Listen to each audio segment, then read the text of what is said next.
ថ្ងៃនេះអញ្ជើញអ្នកទាំងអស់គ្នាមកគឺធ្វើជាសាក្សីអនុវត្តតាមបណ្ដាំរបស់លោកតាត្រកូលជើចែកទ្រព្យសម្បត្តិមេគ្រូសាទៅចោលតាំងពីព្រលឹមទុកឲ្យពួកយើងជាកូនកំព្រាមេម៉ាយថ្ងៃមុខរស់នៅយ៉ាងម៉េចទៅទ្រព្យសម្បត្តិត្រកូលជើចែកជាពីរផ្ទះថ្មី3ជាន់ក្នុងក្រុងបានទៅចៅប្រុសទី2ជើជៀនគុណផ្ទះថ្មីឲ្យកូនទី2មិនត្រូវក្បួនច្បាប់ទេដឹងជៀនកទៅជាចៅច្បងមិនក៏មិនឲ្យសំបីតែបន្តិចប្រាក់សន្សំទាំងអស់ក្នុងផ្ទះសរុប5000យន់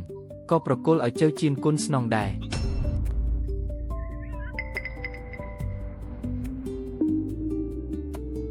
5000យន់នេះធ្វើឲ្យជៀនកកថ្ងៃមុខរស់យ៉ាងម៉េចបងឯងមិនបន្ទោសលោកតាទេនឹងនរណាប្រាឲ្យបងគ្មានសមត្ថភាពគប់ចិត្តលោកតាទៅជៀនកប្អូនឯងនៅក្មេងឯងចេះយកយល់បន្តិចទៅចំណែកផ្ទះដូនតាចាស់ត្រុតត្រោមក្នុងភូមិទុកឲ្យចៅច្បងជើជៀនកៈបងអបអសាទរផងបានផ្ទះវីឡាធំមួយកុំឲ្យយប់ឡើងដេកលក់ធ្លាក់ធ្នឹមផ្ទះសង្កត់ស្លាប់ណាជៀនកកយ៉ាងហោចណាស់ក៏ជាកន្លែងជ្រកភ្លៀងជ្រកខ្យល់ដែរឯងត្រូវចេះស្កប់ស្កល់ជើជៀនកៈ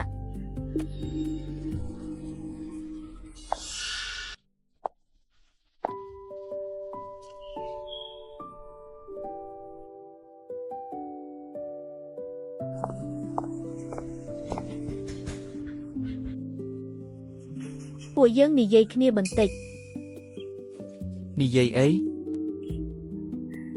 ចៃជៀនកៈគុំធ្វើពុតជាល្ងងទៀតអីដល់ពេលនេះហើយឯងគិតថាពួកយើងនៅអាចទៅរួចទៀតទេថ្ងៃនេះខ្ញុំមកគឺចង់និយាយឲ្យដាច់ស្រេចខ្ញុំលីសៀវយីងចង់ផ្ដាច់ពាក្យជាមួយឯង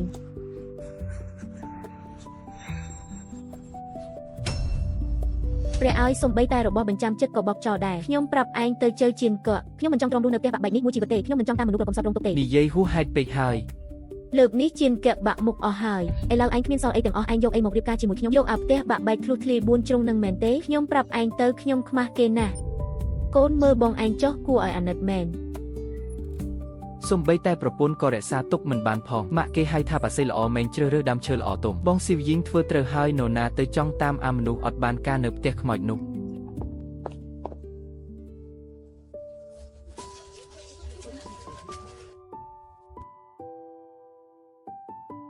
អ្វីដែលអ្នកទាំងអស់គ្នាជំពាក់ខ្ញុំនឹងយកមកវិញបន្តិចម្ដងទាំងអស់បងជៀនកៈកុំទុកក្នុងចិត្តអីពួកមនុស្សអស់នោះសុទ្ធតែមើលឃើញតែប្រយោជន៍ទេមិនអីទេមិនក៏ថាមិនអីគេធ្វើបាបបងដល់ថ្នាក់នេះផ្ទះបាក់បែកនោះរៀបនឹងរលំហើយរស់នៅយ៉ាងម៉េចបើមិនអញ្ចឹងទេបងទៅស្នាក់នៅផ្ទះខ្ញុំសិនទៅកូវឯងត្រឡប់ទៅវិញសិនទៅនេះជារឿងផ្ទាល់ខ្លួនរបស់បង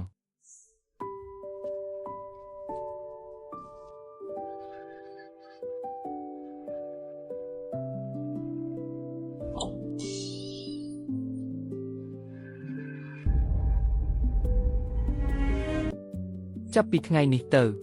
ទីនេះជាផ្ទះរបស់ខ្ញុំ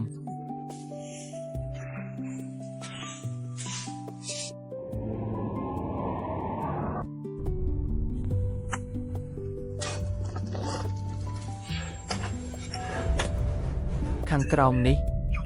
មានរបស់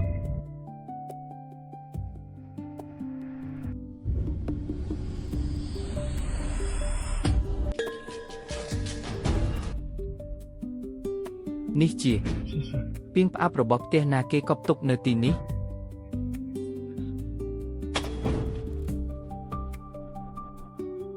ធ្ងន់ម្ល៉េះ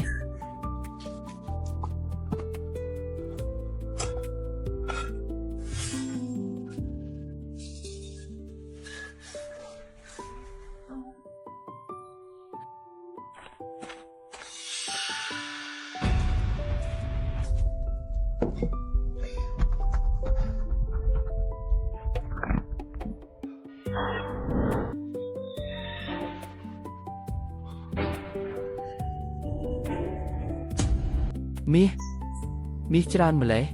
នេះខ្ញុំមិនមែនកំពុងយល់សប្តិទេដឹងនេះជាស្អី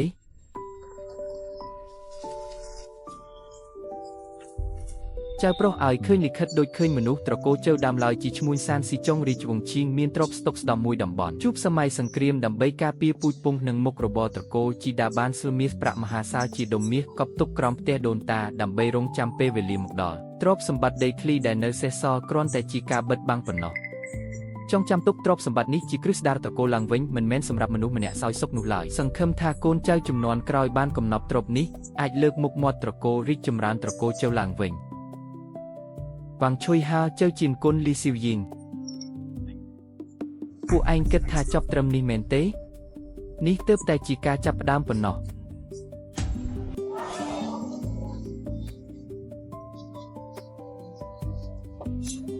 ញ៉ាំឲ្យឆ្ងាញ់ផឹកឲ្យឆ្ងាញ់ណាគុំគូសំអីថ្ងៃមុខជើជៀនគុនផ្ទះយើងខ្លាចជាអ្នកក្រុងហើយអ្នកទាំងអស់គ្នាត្រូវជួយមើលការខុសត្រូវផងណាពិតប្រាកដណាស់កូនជៀនគុននេះមើលទៅដឹងតែមានអនាគតល្អហើយនិយាយត្រូវហើយចុះជៀនកក់នៅម្នាក់ឯងក្នុងផ្ទះបាក់បែកនោះកើតទេគេអហ៎មនុស្សភ្លីភ្លើបែបនោះមានអីដែលមិនកើតលោកតាទុកផ្ទះដូនតាឲ្យគេគឺលើកមុខគេហើយបានហើយម៉ាក់និយាយពីមនុស្សអត់បានការនោះធ្វើអីពេលនេះមិនដឹងជាកំពុងនៅស៊ីនំបញ្ចុកណែណាទេនិយាយពីរឿងសើយខ្ញុំមានរឿងរីករាយធំចង់ប្រាប់លីស៊ីវយីងក្មេងស្រីភូមិយើងពិតជាមានភ្នែកមែនជើងមុខទៅតែទាត់ចោលអាក្រក់សត្វជើជៀនកាក់ជើងក្រោយក៏ចាប់បានកូនអ្នកមានចាងហ្វូគួយភ្លាមចាងហ្វូគួយហ៎នោះជាសេដ្ឋីប្រចាំស្រុកយើងតើមែនហើយគេថាស៊ីនថ្លៃ888យន់ម៉ូតូកង់នាឡិកាវិជុនេះទៅហៅថាស័កសមគ្នាសៀវយីងក្មេងនេះឆ្លាតមែន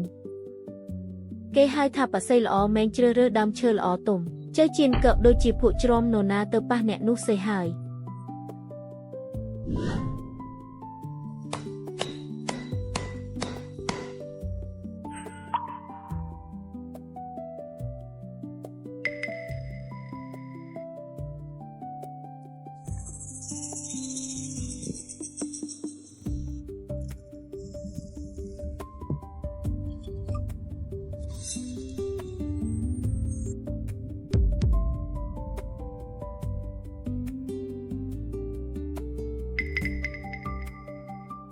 វ៉ាងឈុយហាជើជីនគុនសំណាចរបស់ពួកឯងនឹងនៅបានមិនយូរទៀតទេ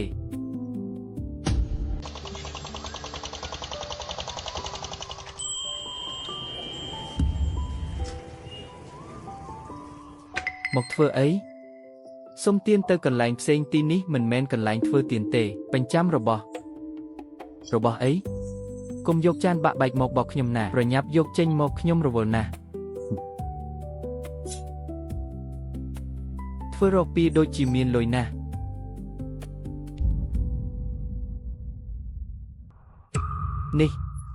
នេះជាមាសសុទ្ធភ្ញៀវកិត្តិយសមកដល់ហើយអញ្ជើញចូលខាងក្នុងពិតជាមានលុយអាចបញ្ជាខ្មោចឲ្យកិនម្សៅបានមែន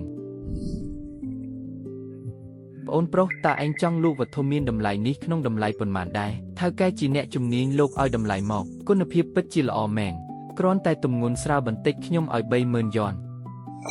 មើលទៅថៅកែគ្មានភាពស្មោះត្រង់ទេកុំតន់អើប្រញាប់តម្លៃអាចចរចាគ្នាបាន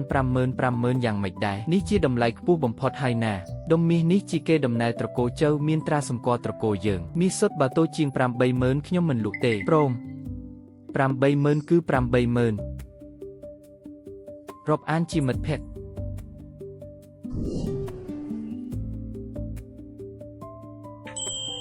ភ្លៀងនៅភាគខាងត្បូងមិនទាន់ឈប់សោះតែថែបមួយលោតនោះលិចទឹកអស់ហើយដឹកចេញមកមិនរួចទេមិនអញ្ចឹងហើយឥឡូវការដ្ឋានសំណង់ផ្អាកដំណើរការអស់ហើយខ្វះដៃគ្រប់កន្លែងតម្លៃទីផ្សាររងឹតឡើងរាល់ថ្ងៃដៃថែបខ្វះខាតតម្លៃឡើងខ្ពស់កប់ពុកទើបតែទៅរោងចក្រដែកនៅភាគខាងត្បូងដើម្បីបញ្ជាក់ពិតជាទឹកភ្លៀងលិចផ្លូវដែកមែនដែកចូលមកមិនរួចទេលើកនេះមានឱកាសកាក់កប់ហើយពួកឯងមើលចុះម្នាក់នោះជាជើជៀនកឹកមែនទេមិនអាចទេដឹងគេបានលុយមកពីណាទិញខោអាវថ្មីពាក់មើលទៅដូចជាកម្មករក្នុងក្រុងអញ្ចឹង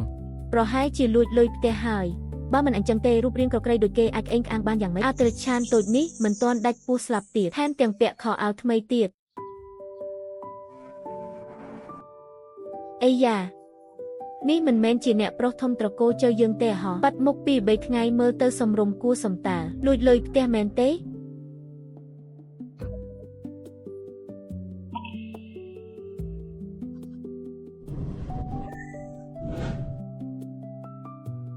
chơi chiên kẹ chụp liềm manu rồng mơ côn tờ triệt thong mền tế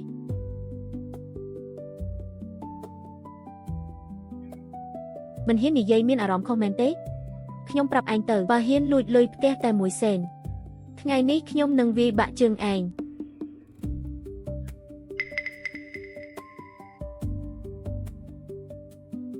បះបោះហើយពិតជាបះបោះមែនតែនហើយមនុស្សអត់បានការគ្មាននរណាត្រូវការឯងដេកចាំស្លាប់ក្នុងផ្ទះបាក់បែកនោះទៅចាំមើលឯងក្អេងក្អាងបានប៉ុន្មានថ្ងៃរបស់មិនដឹងគុណចាំមើលដល់ពេលឯងយំរត់មកអង្វរខ្ញុំ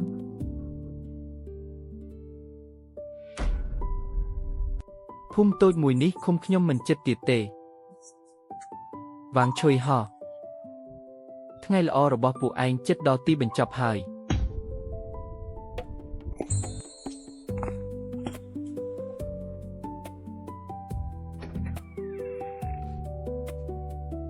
ទិញអីដៃគោឬខ្សែពួរមើលខ្លួនឯងទៅខ្ញុំមកនិយាយជំនួញប្អូនប្រុសទិញលួសដែកមួយដុំមិនរាប់ជីជំនួញទេដឹងខ្ញុំបានស៊ើបដឹងហើយពួកលោកមានដែកថែបមួយលោតទុកក្នុងឃ្លាំងលក់មិនចេញតតែសោះអ្នកឯងចង់ធ្វើអីដែកមួយលោតនោះខ្ញុំយកទាំងអស់ហ៎អញដឹងថាមានប៉ុន្មានទេនោះរាប់រយតនឯណោះឯងមានលុយសងទេពេញចិត្តមួយណាបងទិញឲ្យ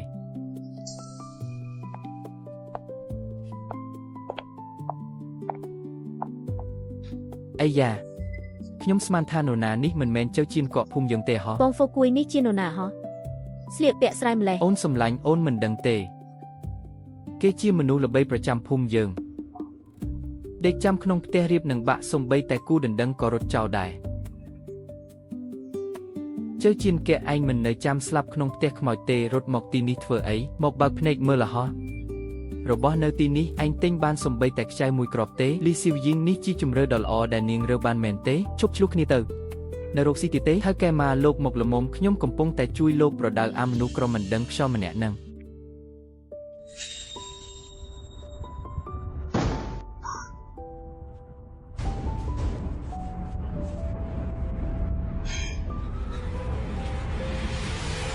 ឯងថានរណាជាមនុស្ស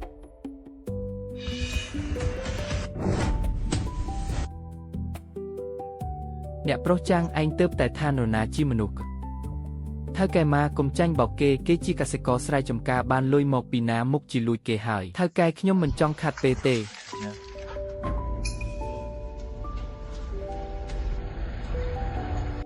ដែកថែបដែលមកដល់កំពង់ផែក្នុងរយៈពេល3ថ្ងៃទៀតខ្ញុំយកទាំងអស់នេះជាប្រាក់កក់គេមិនក៏អាចជើជៀនកែឯងធ្វើពុតជាអ្នកមានអីលុយឯងមកពីប្រភពមិនច្បាស់លាស់នរណាដឹងថាលុយខ្លាញ់ឬអត់នៅឈោភ្លឹកធ្វើអីដេញវាចេញទៅយ៉តអត់បានការអ្នកស្រ័យឆាប់ចេញទៅធ្វើឲ្យស្អាតដៃបន្តិចឈប់ដៃទាំងអស់គ្នាចាំងហ្វូគួយឯងចាត់ទុកខាងខ្ញុំជាកន្លែងស្អីផ្សារបន្លែមែនទេចង់បង្កបញ្ហាទៅបង្កនៅខាងក្រៅទៅថៅកែមកលោកដើម្បីតែមនុស្សក្រុមម្នាក់ខ្ញុំមិនខ្វល់ថាគេជានរណាទេនរណាមានលុយមកអ្នកនោះជាភ្ញៀវរបស់ខ្ញុំចុះឯងវិញថ្ងៃនេះឯងមានយកលុយមកទេប្អូនប្រុសបាត់ខាងទៅទើបតែមិញឯងថាចង់បានដែកមួយលោតនោះយកទាំងអស់មែនទេស្អីយកទាំងអស់ថៅកែមកមើលចុះខ្ញុំប្រាប់ហើយថាក្មេងនេះមកបង្កបញ្ហាធ្វើឲ្យលោកខឹងអស់ហើយប្អូនប្រុសពេលនេះតម្លៃដែកថែបធ្លាក់ចុះខ្លាំងណាស់ពួកយើងកំពុងពិបាករកកន្លែងលក់ចេញមិនក៏ឯងហ៊ានទិញទាំងអស់ថៅកែខ្ញុំមិនត្រឹមតែចង់ទិញទំនិញក្នុងដៃលោកទេខ្ញុំនៅមានវិធីធ្វើឲ្យលោកចំណេញទ្វេដងទៀតផងឯងថាម៉េចថៅកែមកគុំជឿគេជាអ្នកស្រែមានវិធីស្អីទៅគេកំពុងតែអ៊ូទេត្រូវហើយបងហ្វូគួយនិយាយត្រូវគេច្បាស់ជាអ្នកបោកប្រាស់ហើយពិតមាត់នៅឈោភ្លឹកធ្វើអីដេញរួយពីអ្នកនេះចេញទៅភ្លាមចាងហ្វូគួយអញ្ជើញឯងហ៊ានប៉ះខ្ញុំមកហ៎ខ្ញុំគឺចាងវ៉ាន់ជីនថៅកែមកចាំមើលចុះជើជៀនកែមនុស្សអត់បានការឯងក៏ចាំមើលដែរទៅ មនុស្សក្រហ៊ានមកសម្ដែងនៅមុខខ្ញុំស្ដោះទឹកមាត់ដែរឯងថាអាចធ្វើឲ្យខ្ញុំចំណេញទ្វេដងសម្ដីមិនតូចទេណាថាកែមកអ្វីដែលលោកខ្វះមិនមែនជាទំនិញទេគឺព័ត៌មានលឿនជាងអ្នកដទៃលោកប្រកល់ទំនិញឲ្យខ្ញុំមិនត្រឹមតែដោះស្រាយបញ្ហាទំនិញកកស្ទះនិងប្រាក់នៅសល់ទេថែមទាំងអាចឲ្យលោកចំណេញបានទ្វេដងក្នុងរយៈពេល1សប្តាហ៍ទៀតមិនក៏ឯងដឹងថាខ្សែសង្វាក់លុយខ្ញុំដែរទំនិញរាប់រយតោនទុកក្នុងឃ្លាំងលោកមួយថ្ងៃគិតពីថ្លៃដើមប្រាក់ខែបុគ្គលិកថ្លៃជួលផ្ទះនិងការចំណាយផ្សេងលោកប្រកាសជាខាត់បងហើយប្រហែលជាលោកបានដើរដល់ផ្លូវតហើយឯងនិយាយបន្តទៀតមើលពេលនេះខ្ញុំទិញដែករាប់រយតោននោះក្នុងតម្លៃទីផ្សារមិនឆ្លៀតឱកាសបន្ថប់តម្លៃទេពួកយើងក៏អាចចុះកិច្ចសន្យាបានដែរមួយសប្តាហ៍ក្រោយខ្ញុំមានផ្លូវនិងវិធីជួយលោកចំណេញម្ដងទៀតមើលលើថៅកែមកហ៊ានភ្នាល់ឬអត់ប៉ុណ្ណោះល្អក្មេងល្អមានសេចក្តីក្លាហានខ្ញុំមកពេញចិត្តណាស់ដែកថេបទាំងអស់ក្នុងឃ្លាំងខ្ញុំឲ្យឯងតាមតម្លៃទីផ្សារបច្ចុប្បន្នចាប់ពីពេលនេះទៅទំនិញរបស់ខ្ញុំផ្គត់ផ្គង់ឲ្យឯងមុនគេថៅកែមករីករាយដែលបានសហការខ្ញុំមានកិច្ចសន្យានៅទីនេះឯងមើលទៅ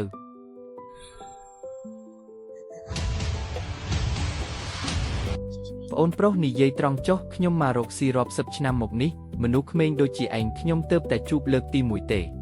ថៅកែមកសរសើរហួសហើយនៅហៅថៅកែមកអីទៀតហៅឲ្យស្និទ្ធស្នាលទៅបើមិនប្រកាន់ទេថ្ងៃក្រោយហៅខ្ញុំថាបងមកទៅបងមកអញ្ចឹងទើបត្រូវប្អូនប្រុសខ្ញុំជឿជាក់ថាជំនួយនេះខ្ញុំធ្វើជាមួយឯងគឺត្រូវហើយនេះជាលេខទូរស័ព្ទខ្ញុំថ្ងៃក្រោយមានរឿងអីទេមកខ្ញុំផ្ទាល់នៅក្នុងស្រុកនេះបងមកខ្ញុំនិយាយទៅក៏មានទម្ងន់ដែរ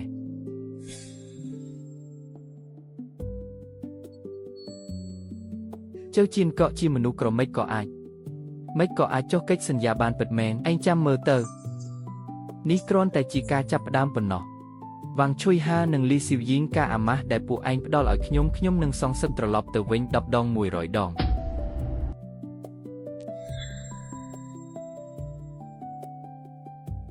បងមកជួយរកដែកឲ្យខ្ញុំបន្តិចមកការដ្ឋានសំណង់ផ្អាកដំណើរការអស់ហើយតម្លៃលោកចង់ដាក់ប៉ុន្មានក៏បានដែរខ្ញុំមានទំនិញឯណាទៀតទំនិញខ្ញុំលក់អស់តាំងពីយូរហើយបងមកសុំតែ1ឡានមកខ្ញុំឲ្យតម្លៃលើស8ចេញទៅឲ្យអស់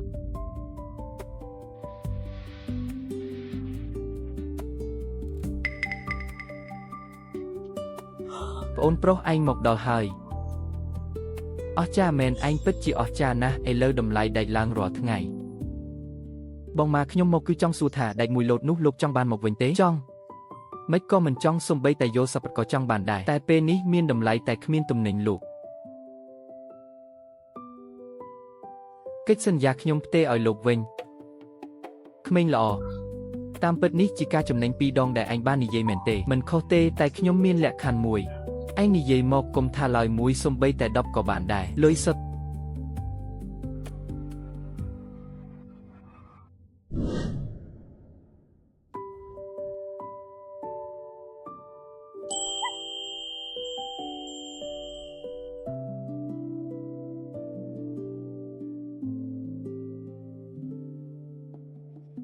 ជំហានទី1សម្រេចបានហើយ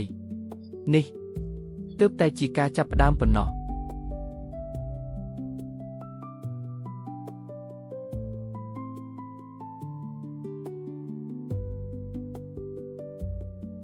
មានតែលុយគឺមិនទាន់គ្រប់គ្រាន់ទេអ្វីដែលខ្ញុំចង់បានគឺអាជីវកម្មគ្រួសារដែលគ្មាននរណាអាចដណ្ដើមបាន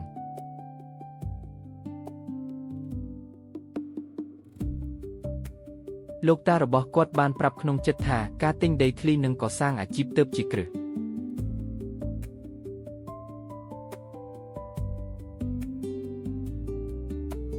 នំប៉័ងគ្រីមទាំងអស់នេះខ្ញុំយកទាំងអស់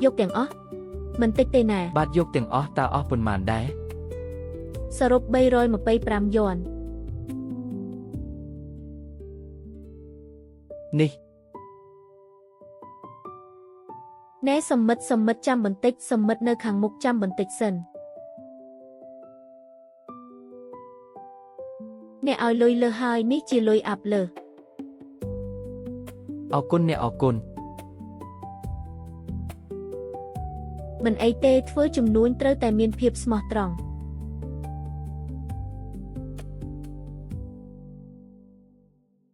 នៅលើលោកនេះពិតជាមានមនុស្សបែបនេះដែរ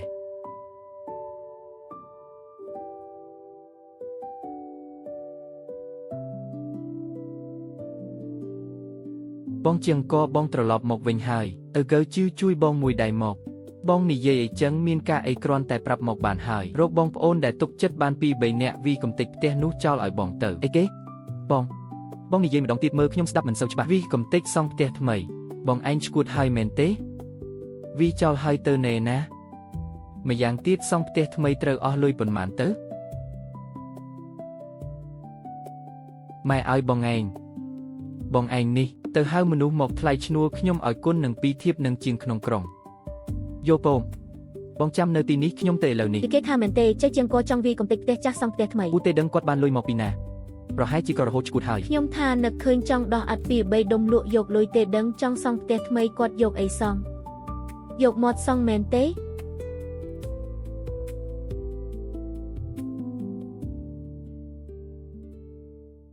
ថៅកែអាចចាប់ផ្ដើមបានគ្រប់ពេលនោះមិនមែនជាជើជាងកទេហេ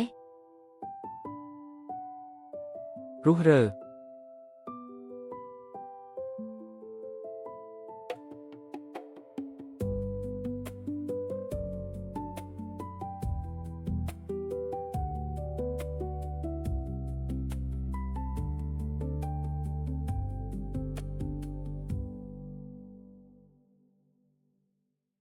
ជើជាងកអាមនុស្សបំផ្លាញទ្រព្យអញហ៊ានវាកំតិចផ្ទះដូនតាមែនទេហាជាងជន់លុយយប់មិញមិនទាន់បានសង់ទេណាប្រញាប់ឡើងសង់លុយមកគាត់ទុកសិនទៅយប់នេះអញត្រូវតែស្រង់ដើមឲ្យបានកូនអើយកុំលេងទៀតអីទ្រព្យសម្បត្តិផ្ទះយើងត្រូវកូនចាញ់អស់ហើយម៉ែឯងធុញទេនឹង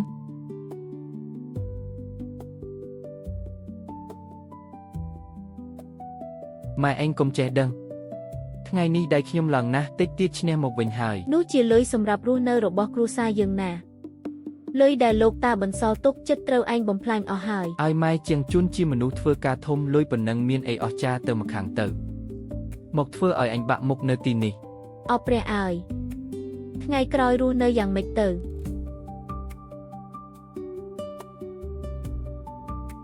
អីយ៉ានេះមិនមែនជាម៉ែរបស់ជាងជន់ទេហេកើតអីនឹងផ្ទះធំក្នុងក្រុងនៅមិនស្រួលទេហេស្រួលអីទៅគ្រួសារយើងត្រូវរងបាបកម្មហើយមិនបាននិយាយអញ្ចឹងមិនមែនដោយសារអាពូជអាក្រក់ជើជាងកូននឹងទេហេមិនដឹងជាគាត់ទៅរកលុយមិនស្អាតស្អំមកពីណាទេទាំងទិញខោអាវទាំងសង់ផ្ទះថ្មីលុយមិនស្អាតស្អំច្បាស់ជាលួចទ្រព្យសម្បត្តិគ្រួសារយើងហើយបើមិនអញ្ចឹងទេអាមនុស្សក្រកំសត់ដូចវាបានលុយច្រើនមកពីណាវាកំតិចទាំងផ្ទះដូនតាចៅទៀតនេះចង់ផ្ដាច់ឬគោលត្រកូលជើយើងហើយមិនសមទេដឹងមើលទៅជាងកមិនមែនជាមនុស្សបែបហ្នឹងទេបែបថាមិនមែនពេលវាមានទ្រព្យគ្រួសារយើងក៏ស៊ុយភ្លាមកូនប្រុសខ្ញុំជាងជន់នៅក្រុងត្រូវខ្មោចចូលរាល់ថ្ងៃចាញ់លុយផ្ទះអស់រលីងទាំងអស់នេះគឺវារៀបចំទុកវាជីកភ្នោដូនតាដូរយកលុយសង់ផ្ទះបែបនឹងរស់នៅបានសុខស្រួលទេឲ្យលោកឲ្យរស់នៅលែងកាត់ហើយអ្នកភូមិទាំងអស់គ្នាទៅមើលអាមនុស្សអុកដញោគ្មានសិលធម៌នោះ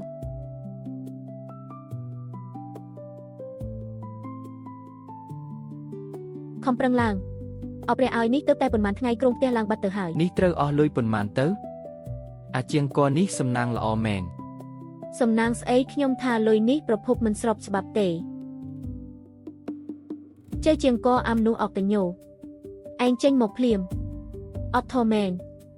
ឯងលួចលុយគ្រួសារមកសង់ផ្ទះថ្មីនៅទីនេះឯងសំមុខនឹងឪពុកម្ដាយដែលស្លាប់ទៅទេឯងគិតថាមិននិយាយគឺរួចខ្លួនមែនទេខ្ញុំប្រាប់ឯងបើថ្ងៃនេះឯងមិនប្រគល់លុយដែលលួចពីគ្រួសារយើងមកទេកុំសង្ឃឹមថាសង់ផ្ទះនេះបានឲ្យសង់អ្នកទាំងអស់គ្នាមកមើលមកអាមនុស្សចង្រៃនេះចង់សម្លាប់ម្ដាយមីងបង្កើតហើយ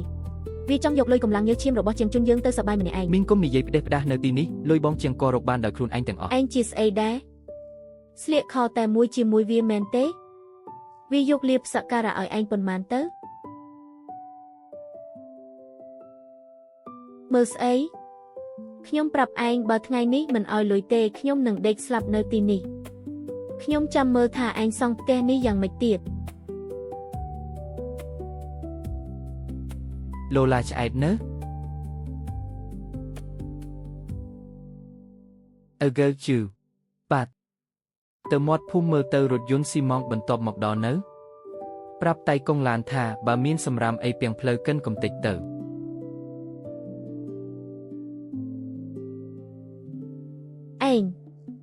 ឯងនិយាយស្អីឯងហ៊ានណាស់ឯងហ៊ានបន់ឲ្យអញស្លាប់មែនទេថ្ងៃនេះអញនឹងស្លាប់ឲ្យឯងមើលឯងធ្វើស្អីថយចេញឲ្យឆ្ងាយ មីងធ្វើចឹងគ្មានហេតុផលតតែសោះបងជាងក៏បើកប្រាក់ខែឲ្យពួកយើងមានការងារធ្វើមីងកុំមកកញ៉ៃនៅទីនេះ ក្បត់អស់ហើយពួកឯងជាអាពួកស៊ីបាយផ្ទះនេះក្បត់ចិត្តគាត់ឲ្យលុយពួកឯងប៉ុន្មានទៅបានជាការពីគាត់ម្លេះអោព្រះឲ្យគ្មានធម៌មេត្តាទេកូនអុកតញើវាសម្លាប់ម្ដាយមីងហើយអ្នកទាំងអស់គ្នាមកមើលមកជ័យជាងក៏មានបានហើយលែងស្គាល់សាច់ញាតិចង់សម្លាប់ស្ត្រីចំណាស់ម្នាក់នេះហើយជាងក៏នេះចិត្តដាច់ពេកហើយទោះយ៉ាងណាក៏ជាចាស់ទុំដែរ ដុល្លារស្អីហ្នឹងជួបជុំគ្នានៅទីនេះមើលទៅដូចស្អី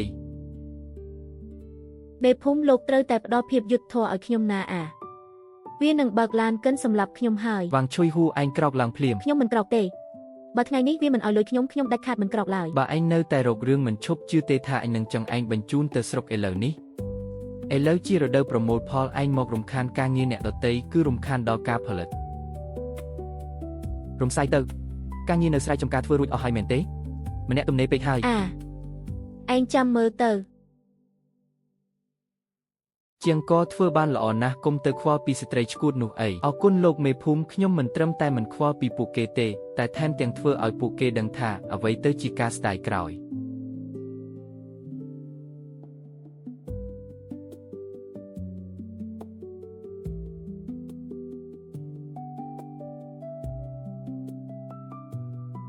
ណែមានលុយទៀតទេ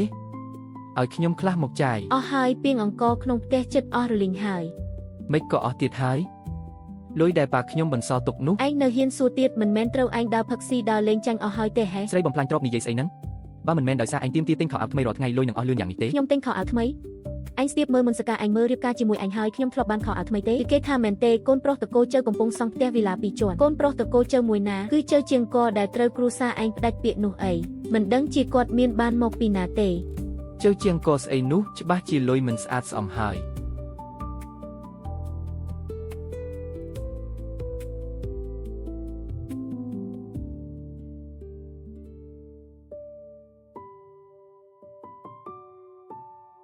ខ្ញុំប្រាប់ឯងទៅចុះជើជាងកខ្ញុំមិនចង់នៅទ្រាំក្នុងផ្ទះចាស់រហែកនេះមួយជីវិតទេខ្ញុំមិនចង់រងទុក្ខវេទនាជាមួយអាមនុស្សក្រកំសត់ដូចឯងឡើយខ្ញុំចង់ទៅមើលថាតើជើជាងកឥឡូវនេះមានសភាពបែបណាទៅហើយ ខាងនេះខ្ពស់បន្តិចមើលផ្ទះដែលគេសង់ទៅពិតជាស្កឹមស្កៃមែន មែនហើយថ្ងៃក្រោយស្រួលហើយទើបតែប៉ុន្មានថ្ងៃមិនក៏គាត់អាចប្រសិនបើការនោះខ្ញុំមិនផ្ដាច់ពាក្យទេមនុស្សដែលឈរក្បែរគាត់ឥឡូវនេះគួរតែជាខ្ញុំ អូខេអញ្ចឹងឯងទៅធ្វើការសិនទៅមានការអីចាំហៅខ្ញុំ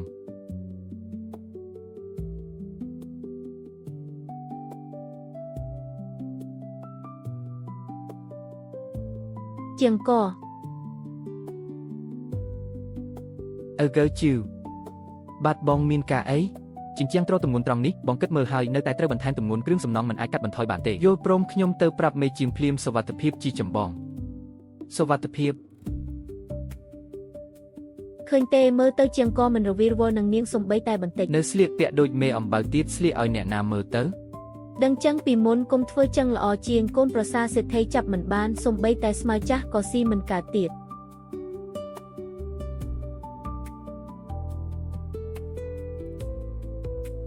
ខ្ញុំតើខ្ញុំបានបាត់បង់អ្វីទៅនេះ ប្រាប់ជាងទៅថ្ងៃនេះខំប្រឹងថែម៉ោងបន្តិចយប់នេះខ្ញុំប៉ាវញ៉ាំសាច់យល់ពងអរគុណបងអរគុណបង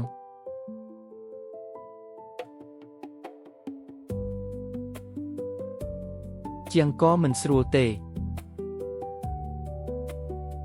លោកមេភូមិកើតរឿងអីហើយឡាត់ខាងនោះកម្មករចាស់មួយក្រុមនោះកំពុងតែធ្វើបាតុកម្មមិនព្រមប្រគល់ការងារទេ កូនឲ្យធ្វើម៉េចទៅឥឡូវលុយចាញ់អស់រលីងហើយ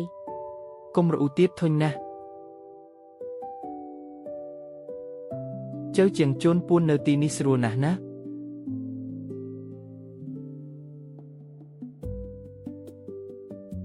ធប់ការខ្ញុំសូមអង្វរពួកលោកកុំវាយកំតិចអី ជំពាក់លុយត្រូវសងជារឿងធម្មជាតិលុយចាញ់អស់ហើយពន្យាពេល2 3ថ្ងៃទៀតបានទេពន្យាពេលចុះការប្រាក់របស់បងប្អូនអញយកអីមកសង បងធំសូមអង្វរផងពួកយើងពិតជាគ្មានលុយមែន គ្មានលុយក៏ងាយដោះស្រាយដែរកុំ ថ្ងៃស្អែកពេលនេះបើលុយនៅតែខ្វះសំបីតែមួយសេនអញនឹងកាត់ម្រាមដៃអញមួយចាត់ទុកថាអញចេះដឹង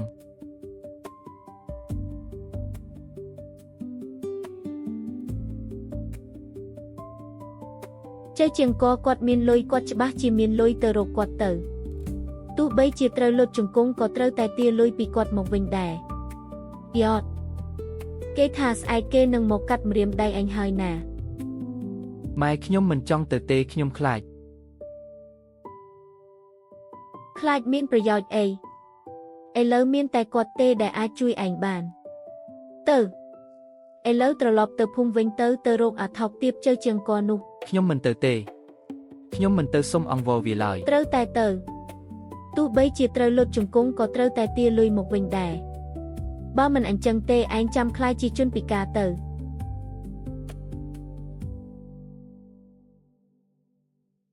អាំងអីទៅ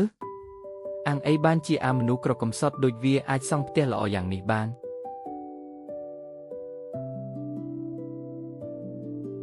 អញមកធ្វើអីទីនេះមិនស្វាគមន៍អញទេជិះចេញអញមករកបងប្រុសអញឯងជាស្អីដែរបងប្រុសពេលចែកផ្ទះមិនក៏មិនឃើញអញហៅគាត់ថាបងប្រុសផង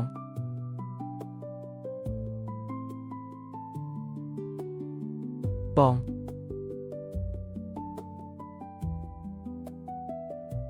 ជើជាងជន់មានការអីម៉ែឲ្យខ្ញុំមកមើលចប់នៅខ្ញុំ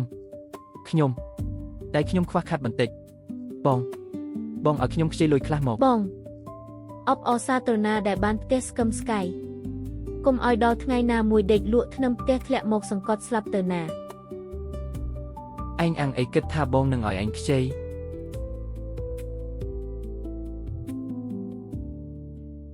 វាមិនដែលហ៊ានមើលមុខអញបែបនេះទេមិនឲ្យខ្ចីឯងនិយាយស្អីអញជាប្អូនបង្កើតរបស់ឯងណាការដែលចែកផ្ទះផ្លូវគឺពួកឯងជ្រើសរើសដោយខ្លួនឯងលុយរបស់ឯងគឺត្រូវឯងខ្ជិះខ្ជីដោយភាពខ្ជិលច្រអូសអត់តាក់ទងនឹងបងទេជើជាងកអាមនុស្សអកតញ្ញូឯងរកស៊ីមានបានមកពីណាក្នុងចិត្តឯងដឹងច្បាស់ហើយឯងគ្រាន់តែជាអាមនុស្សគ្មានអ្នកណាត្រូវការឥឡូវមានលុយស្អុយពីរបីរៀលតាំងខ្លួនអស់ចាមិនខ្វល់ពីជីវិតប្អូនបង្កើតផងអញប្រាប់ឯងបើគុំតែបានម៉ែឯងដាច់ពោះស្លាប់នៅខាងក្រៅបាត់ទៅហើយឥឡូវឯងឃើញគេចិត្តស្លាប់មិនជួយឯងមិនខ្លាចរន្ទះបាញ់ទេមែនទេអាមនុស្សគ្មានសិលធម៌អកតញ្ញូឯងគិតថាសង់ផ្ទះកញ្ចាស់នេះហើយអស់ចាណាស់មែនទេឯងចាំមើលទៅអញនឹងត្រឡប់ទៅប្រាប់ម៉ែឯងឲ្យគាត់មកបោះស្បែកឯង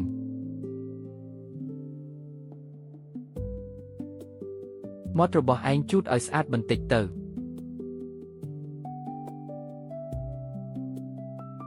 ឯងហ៊ានជារមែង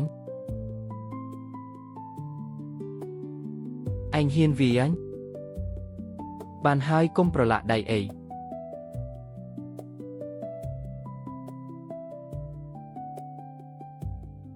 អាមនុស្សឥតប្រយោជន៍នៅមានបងប្រុសអ្នកមានទៀតតើបងធំខ្ញុំទៅរកលុយឥឡូវនេះហើយ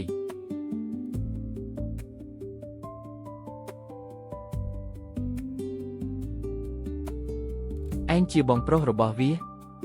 ឯងចង់យ៉ាងម៉េចប្អូនប្រុសឯងជើជាងជន់ជំពាក់ពួកយើង 5000 យន់ក្នុងការដែលប្អូនប្រុសគ្មានលុយអញ្ចឹងឲ្យបងប្រុសសងជំនួសទៅ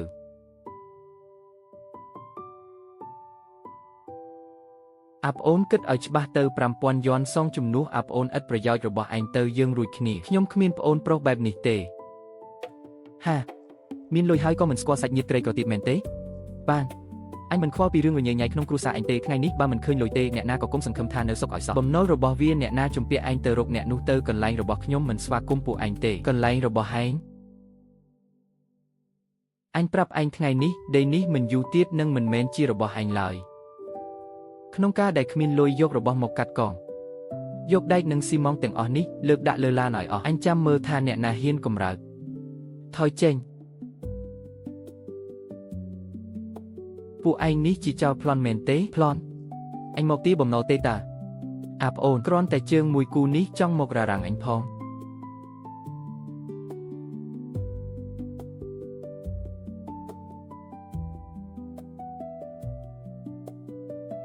មកអញប៉ះអញសាកល្បងមើលទៅខ្ញុំប្រាប់ឯងថ្ងៃនេះអ្នកណាក៏គុំសង្ឃឹមថាបានចេញទៅណាឲ្យសោះ អាយ៉ានៅចង់ប្រើដៃជើងទៀតអញសួរឯងជាលើកចុងក្រោយលុយនេះឯងសឹងឬមិនសងខ្ញុំប្រាប់ជាលើកចុងក្រោយចេញទៅឲ្យគិតយូរបែជាមិនយកវីកាច់ដៃកាច់ជើងវីចោលផ្ទះនេះអញនឹងរុះរើយកទៅធ្វើអស់ដុតធ្វើស្អីនឹងនៅហ៊ានតដៃទៀតថ្ងៃនេះនឹងឲ្យអញដឹងថាលោកម្ចាស់មកមានភ្នែកប៉ុន្មាន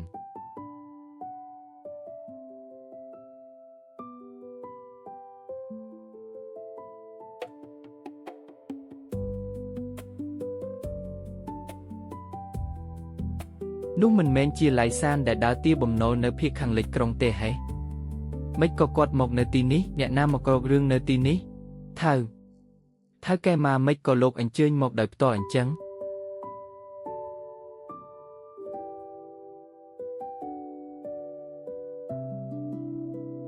អញសួរឯងមិននៅទេហេ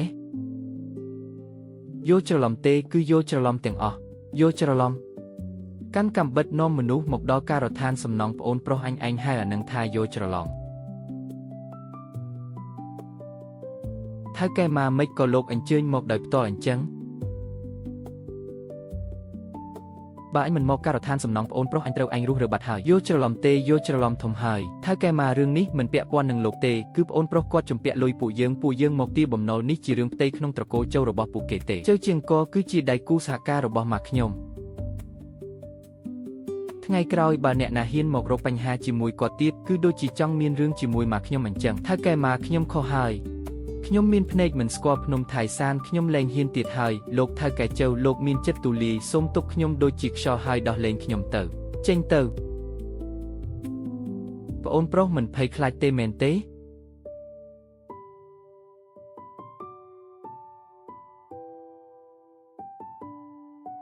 បងខ្ញុំខុសហើយឥឡូវដល់ពេលគិតបញ្ជីចាស់រវាងពួកយើងហើយ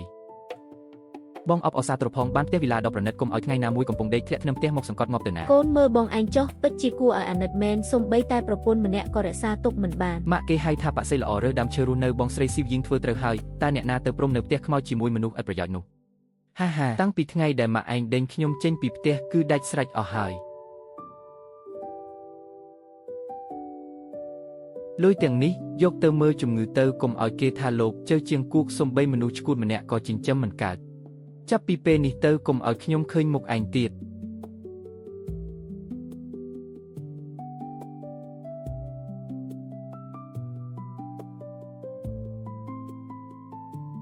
រឿងថ្ងៃនេះអរគុណបងច្រើនហើយនិយាយចឹងដូចជាគិតគ្នាជាអ្នកក្រៅហើយប្អូនប្រុសបញ្ហាតូចតាចប៉ុណ្ណឹងគ្មានបញ្ហាអីទេឯងនេះពិតជាមានសមត្ថភាពមែនត្រឹមពេលដ៏ខ្លីក៏បង្កើតរឿងរ៉ាវធំដុំបែបនេះសំណាងល្អប៉ុណ្ណោះទិញលក់ទំនិញយកប្រាក់ចំណេញលឿនមែនតែដូចដើរលើខ្សែពួរកាលណាគោលការណ៍បដូរអាចធ្លាក់មកគ្រប់ពេលនេះមិនមែនជាផែនការយូរអង្វែងទេនៃរបស់បងមកគឺប្អូនប្រុសឯងធ្លាប់រើរឿងភាគហ៊ុនទេភាគហ៊ុនតើវាជាអ្វីទៅនោះជាជំរឿថ្មីស្រឡាងឥឡូវមនុស្សឆ្លាតនៅក្នុងក្រុងសុទ្ធតែលេងរឿងនេះតើឯងចង់លេងទេឯងចង់បើករោងចក្រធំមួយតើត្រូវចំណាយលុយប៉ុន្មានចំណាយកម្លាំងប៉ុន្មានមានភាគហ៊ុនឯងគ្រាន់តែទិញសញ្ញាភាគហ៊ុនរបស់វាគឺស្មើនឹងឯងមានចំណាយក្នុងរោងចក្រគេរកលុយជំនួសឯងចាំតែអង្គុយរាប់លុយនៅផ្ទះការទិញលក់ដែកថែបគ្រាន់តែជាការរើសកាក់ទេលេងភាគហ៊ុននោះទើបជាកន្លែងជីក្រែមាសពិតប្រាកដតើឯងយល់ទេបងមកតើភាគហ៊ុននេះគេលេងបែបណាដែរដឹងស្រាប់ហើយថាឯងជាមនុស្សផ្លូវតែមួយនិយាយឲ្យងាយយល់គឺរោងចក្រធំមួយចែកចេញជាមួយ10000ចំណែកនេះមួយជាសញ្ញាភាគហ៊ុនមួយសញ្ញាឯងទិញសញ្ញារបស់វាលុយដែលរោងចក្ររកបានគឺមានចំណែកឯងបើខ្ញុំទិញសញ្ញាភាគហ៊ុនកាន់តែច្រើនរោងចក្រនោះមិនក្លាយជារបស់ខ្ញុំហើយទេហាឆ្លាតណាស់គឺបែបនឹងឯងហើយសញ្ញានេះអាចទិញចូលលក់ចេញបានថ្ងៃនេះទិញ1យន់ថ្ងៃស្អែកអាចឡើងដល់2យន់នោះក៏អាចធ្លាក់មកត្រឹម5កាក់ដែរឯងចាំមើលទៅពីថ្ងៃនេះខ្ញុំនឹងចូលក្រុងយកសៀវភៅនិងកាសែតដែលលក់ដាច់បំផុតមកឯងបងមកអរគុណខ្លាំងណាស់បងប្អូនយើងនិយាយអីបែបហ្នឹងឯងបានល្អគឺខ្ញុំបានល្អដូចគ្នាភាគហ៊ុនលុយបង្កើតលុយ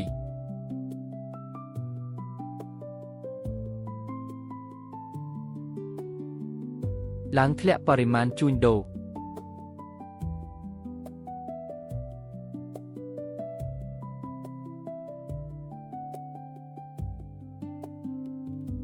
ទិញដេកសាងអាជីពទើបជាគ្រឹះពិតប្រាកដតែពេលផ្លាស់ប្ដូររឿងរ៉ាវក៏ប្រែប្រួលគ្រឹះក៏ប្រែប្រួលដែរ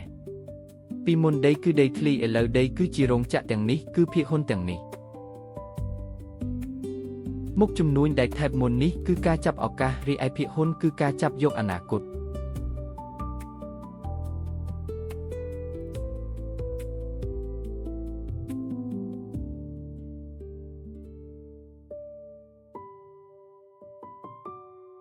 ប្រាក់ចំណេញដំបូងចាប់ផ្ដើមពីពួកឯងទៅចុះ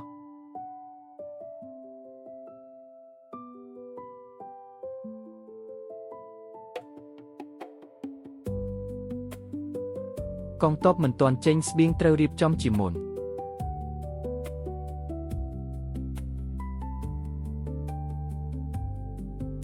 មកធ្វើអីដកលុយឬដាក់លុយជំរាបសួរសមិទ្ធខ្ញុំមកផ្ញើប្រាក់ឯងផ្ញើប៉ុន្មានទៅ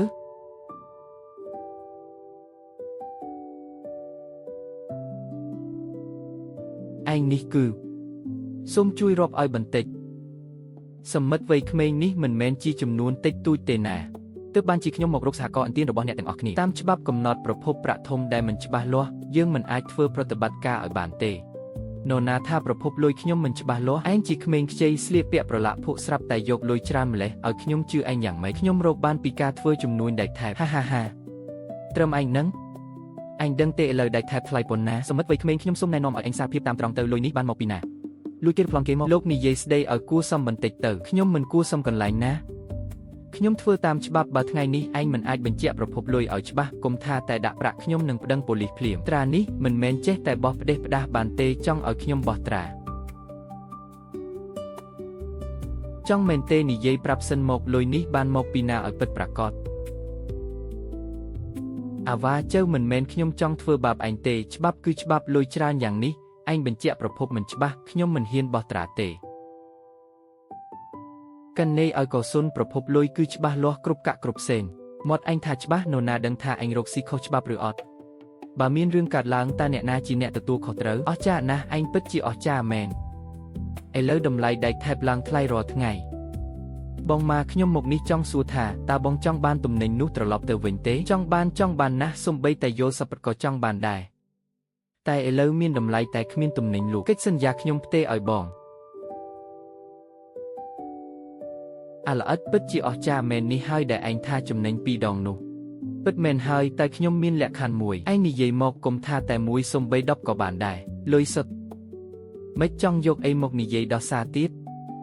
ខ្ញុំប្រាប់ពួកឯងមិនធ្វើតាមច្បាប់នៅកន្លែងខ្ញុំគ្មានប្រយោជន៍អីទាំងអស់នេះជាកិច្ចសន្យាជួញដូរដែកថែបដែលខ្ញុំចុះហត្ថលេខាជាមួយថៅកែម៉ានៃរោងចក្រខ្សែលូស្រុកមានអក្សរច្បាស់លាស់និងត្រារបស់គាត់នេះជាបង្កាន់ដៃទូទាត់ប្រាក់ទាំងអស់លុយចូលថ្ងៃណាចេញថ្ងៃណាមិនខ្វះមួយកាក់ទេល្អខ្ញុំសុំមើលបន្តិចទោះជារឿងទាំងនេះជាការពិតក៏តាមនីតិវិធីយើងនៅតែត្រូវត្រួតពិនិត្យដែរកណេឲ្យកសុនឯកសារទាំងអស់ស្របច្បាប់ប្រភពលុយគ្រប់កាក់គឺច្បាស់លាស់តើលោកនៅមានបញ្ហាអីទៀតទេនេះមិនច្បាស់អស់ហើយទេអីមិនក៏មិនធ្វើឲ្យគេទៅពិតមែនហើយឃើញជើជាងគូកនៅក្មេងក៏ចេះតែធ្វើបាបគេទៅ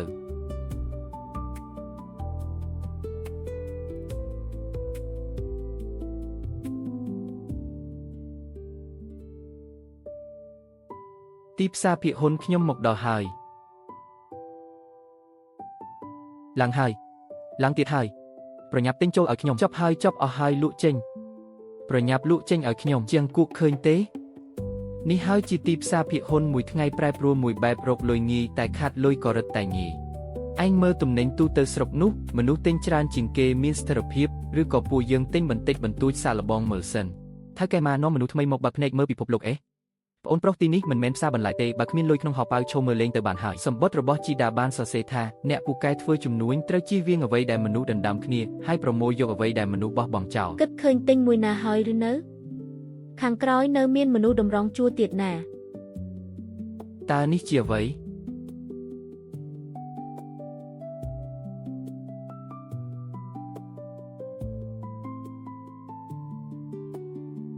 ចៅប្រុសរបស់តាបានឃើញសម្បត្តិដូចឃើញមុខត្រកូលជើដើមឡើយជាឈ្មោះជៀនស៊ីនីសម័យចុងរាជវង្សឆេងមានទ្រព្យសម្បត្តិហូរហៀប៉ុន្តែជួបសម័យចលាចលដើម្បីថែរក្សាវង្សាគោនិងគ្រឹះអាជីវកម្មដែលបានយកទ្រព្យសម្បត្តិមហាសាលសុជាកំណប់មាសលាក់ទុកនៅក្រោមផ្ទះដូនតាដើម្បីរងចាំពេលវេលាមកដល់អចលនទ្រព្យនិងដីធ្លីដែលនៅសល់គ្រាន់តែជាវត្ថុបន្លំភ្នែកប៉ុណ្ណោះចូលចងចាំថាទ្រព្យនេះជាគ្រឹះដើម្បីស្ដារគ្រួសារឡើងវិញមិនមែនសម្រាប់មនុស្សម្នាក់ចាយវីសប្បាយនោះទេសង្ឃឹមថាកូនចៅជំនាន់ក្រោយពេលបានកំណប់នេះនឹងអាចលើកមុខមាត់ត្រកូលជើឡើងវិញរោងចក្រតម្បាញហុងស៊ីងជីគីមីហ្វុងនៀនសំណង់ក្រុងស្អីគេហ្នឹងវាចង់ទិញភាគហ៊ុនសម្រាប់ប៉ុន្មាននោះពួកនោះចិត្តដកចេញពីផ្សារហើយតើអាល្អិតនេះឈួតហើយមែនទេយកលុយទៅបោះចោលក្នុងទឹកមែនទេឯងថាម៉េចនិយាយម្ដងទៀតមើលទាំង3នេះខ្ញុំយកទាំងអស់ប្រើប្រាក់ទាំងអស់នៅក្នុងកណេរបស់ខ្ញុំជាងគូកនេះមិនមែនជារឿងលេងសើចទេណាភាគហ៊ុនប៉ុន្មាននេះចិត្តធ្លាក់ដល់0ហើយឯងដាក់លុយទាំងអស់ចូលទៅមិនដូចបោះកាក់ចូលទឹកទេហើយកែមកខ្ញុំជឿជាក់លើការវិនិច្ឆ័យរបស់ខ្ញុំនេះជាការវិនិច្ឆ័យអីឯងកំពុងភ្នាល់ជីវិតហើយស្ដាប់ការទូន្មានរបស់បងទៅកុំធ្វើបែបនេះអីរំខានបងហើយអាល្អិតនោះខួរក្បាលខូចហើយមែនទេពិតមែនហើយចំណាយប្រាក់10000ទិញក្រដាសសំណល់មួយគំនោមើលមុខភ្លីភ្លើរបស់វាចុះស្មានតែខ្លួនឯងរើសបានកំណប់មែនតែខ្ញុំដឹងថាខ្ញុំគ្រាន់តែរើសយកមាសពេញដីដែលគ្មានអ្នកណាយកប៉ុណ្ណោះឃើញទេ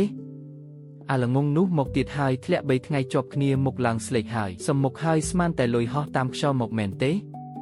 ខ្ញុំមើលទៅសំបីតែខោត្រណប់ក៏ខាត់អស់ដែរជាងគូ3ថ្ងៃហើយនៅតែធ្លាក់ទៀតឬក៏ពួកយើងទទួលស្គាល់ការខាត់បងទៅឥឡូវលក់ចេញនៅសល់ដើមទុំខ្លះហើយកែមកប្រញាប់អីមិនឲ្យប្រញាប់នេះមិនមែនរាប់រយរាប់ពាន់ទេគឺទ្រព្យសម្បត្តិទាំងអស់របស់ពួកយើងណាពួកយើងប្រកាសជាត្រូវត្រឡប់ទៅធ្វើស្រែនៅស្រុកវិញហើយ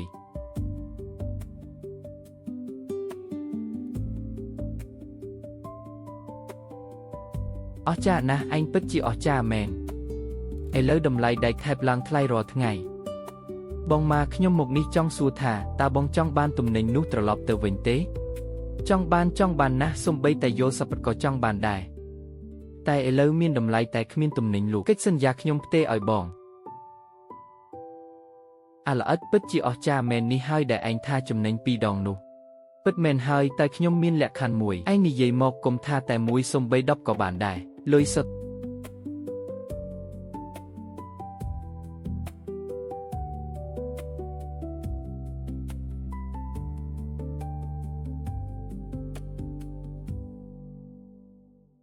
ជំហានដំបូងរួចរាល់ហើយនេះគ្រាន់តែជាការចាប់ផ្ដើមប៉ុណ្ណោះ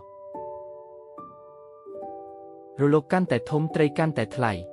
ខ្ញុំនិយាយឲ្យតាលុយអាល្អិតនោះប្រភពមិនច្បាស់លាស់មិនអាចមានបានយូរទេប៉ុន្មានថ្ងៃនេះឬគេថាទេដាក់ទាំងអស់ចូលក្នុងភាគហ៊ុនស្អីគេនោះខាត់បងខ្ទេចខ្ទីអស់ហើយពិតឬអត់កណេឲ្យកសុនដំណឹងលោកពិតជារហ័សមែនពិតណាស់ប៉ុន្មានថ្ងៃមុននៅធ្វើហ្វឹកធំដាក់ខ្ញុំឥឡូវប្រហែលជាសំបីតែលុយទិញនំប៉ាវក៏គ្មានផងនេះគេហៅថាកម្ពីគុណធម៌មិនស័ក្តិសមនឹងឋានៈគង់តែមានគ្រោះកាច់ហើយគួរឲ្យស្ដាយលុយច្រើនយ៉ាងនេះហើគួរឲ្យស្ដាយអីនោះគ្រាន់តែជាភ្លើងបំផន់ភ្នែកខ្យល់បក់បន្តិចក៏រលត់ត្រូវគេវាឲ្យត្រឡប់ទៅរូបរាងដើមវិញខ្ញុំចាំមើលទៅថ្ងៃមុខវានឹងងើបមុខក្នុងភូមិយ៉ាងម៉េចទៀតដំណឹងថ្មីបំផុតឯកសារផ្លូវការទើបតែចេញពីរដ្ឋបាលក្រុងមកដើម្បីគាំទ្រដល់ការអភិវឌ្ឍសហគ្រាសក្នុងស្រុករដ្ឋបាលក្រុងបានសម្រេចនិងផ្ដល់ការគាំទ្រគោលនយោបាយសំខាន់និងប្រាក់ឧបត្ថម្ភសារពើពន្ធដល់ក្រុមហ៊ុនទាំង3រួមមានរោងចក្រតម្បាញហុងស៊ីងជីគីមីហ្វុងនៀននិងសំណង់ក្រុងឡើងហើយមិនមែនឡើងធម្មតាទេគឺហោះតែម្ដងលឿនឡើងប្រញាប់ទិញចូលភាគហ៊ុនហុងស៊ីងឲ្យខ្ញុំឯងដឹងមុនហើយមែនទេថៅកែមកខ្ញុំធ្លាប់ប្រាប់ហើយខ្ញុំគ្រាន់តែរើសមាសប៉ុណ្ណោះ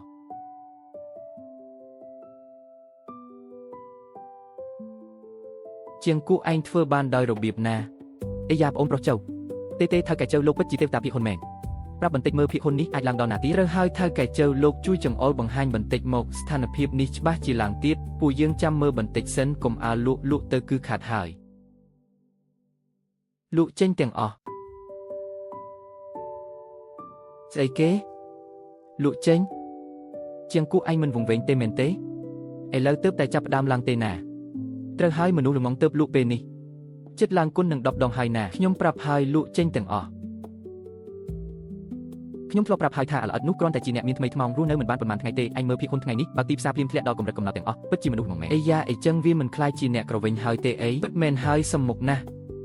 ហាសួស្ដី យីនេះមិនមែនជាថៅកែធំជើជាងគូរបស់យើងទេអីមិនដែរខាត់អស់ហើយមែនទេ គិតឃើញទិញមួយណាហើយឬនៅខាងក្រោយនៅមានមនុស្សតម្រង់ជួរទៀតណា រោងចក្រតម្បាញហុងស៊ីងជីគីមីហ្វុងនៀនសំណង់ក្រុងស្អីគេហ្នឹងវានៅតែទិញភាគហ៊ុនសម្រាប់ប៉ុន្មាននោះទៀតពួកនោះជិតដកចេញពីផ្សារហើយតើអាល្អិតនេះឈួតហើយមែនទេយកលុយទៅបោះចោលក្នុងទឹកមែនទេ ឯងថាម៉េចនិយាយម្ដងទៀតមើល ទាំង3នេះខ្ញុំយកទាំងអស់ប្រើប្រាក់ទាំងអស់នៅក្នុងកណេរបស់ខ្ញុំឃើញទេអាល្ងងនោះមកទៀតហើយធ្លាក់3ថ្ងៃជាប់គ្នាមុខឡើងស្លេកហើយសំមុខហើយស្មានតែលុយហោះតាមខ្យល់មកមែនទេខ្ញុំមើលទៅសំបីតែខោត្រណប់ក៏ខាត់អស់ដែរជាងគូ3ថ្ងៃហើយនៅតែធ្លាក់ទៀតឬក៏ពួកយើងទទួលស្គាល់ការខាត់បងទៅ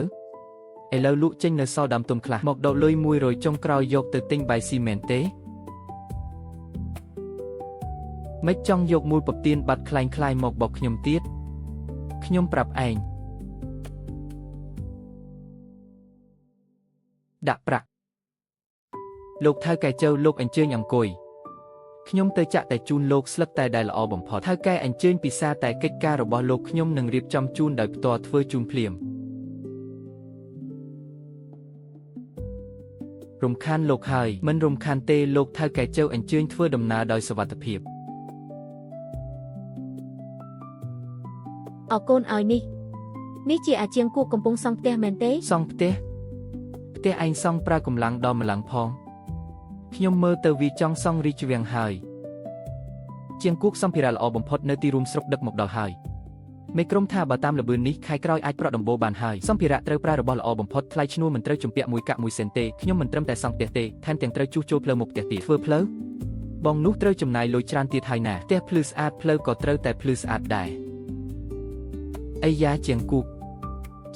ងរៀបនឹងធ្វើការធំហើយលោកមេភូមិលោកមកហើយល្អណាស់ល្អមែនទែនខ្ញុំដឹងតាំងពីដំបូងថាឯងជាក្មេងមានអនាគតពួកអ្នកនិយាយដើមក្នុងភូមិលើកនេះត្រូវបិទមាត់ហើយ ណែមើលចុះម្នាក់នោះជាជើជាងគូមែនទេ មិនអាចទេវាបានលុយមកពីណាស្លៀកពាក់ខោអាវថ្មីមើលទៅដូចជាកម្មករក្នុងក្រុងអីចឹង ប្រហែលជាលួចលុយពីផ្ទះហើយបើមិនអីចឹងទេមនុស្សក្រីក្រដូចវាអាចកែប្រែវាសនាបានយ៉ាងម៉េចអាល្អិតនេះមិនទាន់ដាច់ពោះស្លាប់ទេថែមទាំងមានខោអាវថ្មីស្លៀកទៀត អ្នកទាំងអស់គ្នាបង្កើនកម្លាំងឡើង អបព្រះឲ្យនេះទៅតែប៉ុន្មានថ្ងៃរូបរាងផ្ទះចេញមកហើយ នេះត្រូវចំណាយលុយប៉ុន្មានទៅអាជាងគូនេះពិតជាសំណាងល្អមែន សំណាងល្អអីខ្ញុំមើលទៅលុយរបស់វាមិនស្អាតស្អំទេ ខ្ញុំគ្រាន់តែចង់សង់ផ្ទះដែលជីតាខ្ញុំបន្សល់ទុកឲ្យបានល្អប៉ុណ្ណោះឯងមិនមែនត្រឹមតែសង់ផ្ទះទេឯងកំពុងតែលើកមុខមាត់ឲ្យភូមិយើងហើយ បង្គោលនេះសម្រាប់តាំងលំអធ្វើអីហ្នឹង យថាជាអំពូលភ្លើងអគ្គិសនីដូចនៅក្នុងក្រុងអីចឹងពេលបើកភ្លឺជាងព្រះច័ន្ទទៅទៀត អ៊ូតពេកហើយគ្រាន់តែអំពូលកែវតូចមួយនេះអាចបំភ្លឺផ្លូវបានដែរ ជាងគូកបើកឲ្យអ្នកភូមិទាំងអស់គ្នាបានឃើញបន្តិចទៅ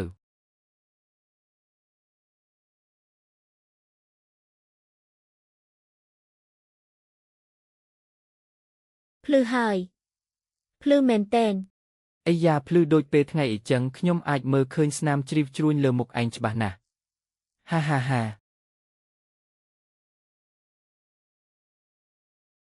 ភូមិយើងទីបំផុតមានពន្លឺហើយបងជាងគូកមិនស្រួលទេមានរឿងអីដំណឹងទើបតែមកពីទីក្រុងប្អូនប្រុសរបស់បងហាក់ដូចជាលេងល្បែងចាញ់ផ្ទះថ្មីអស់ហើយបងលើថាគេរៀបគម្រោងដាក់អន្ទាក់លើតុបិណ្ឌល្បែង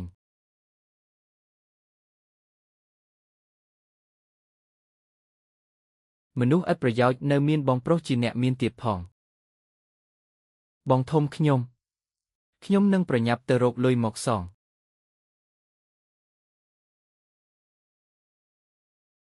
ឯងជាបងប្រុសរបស់វា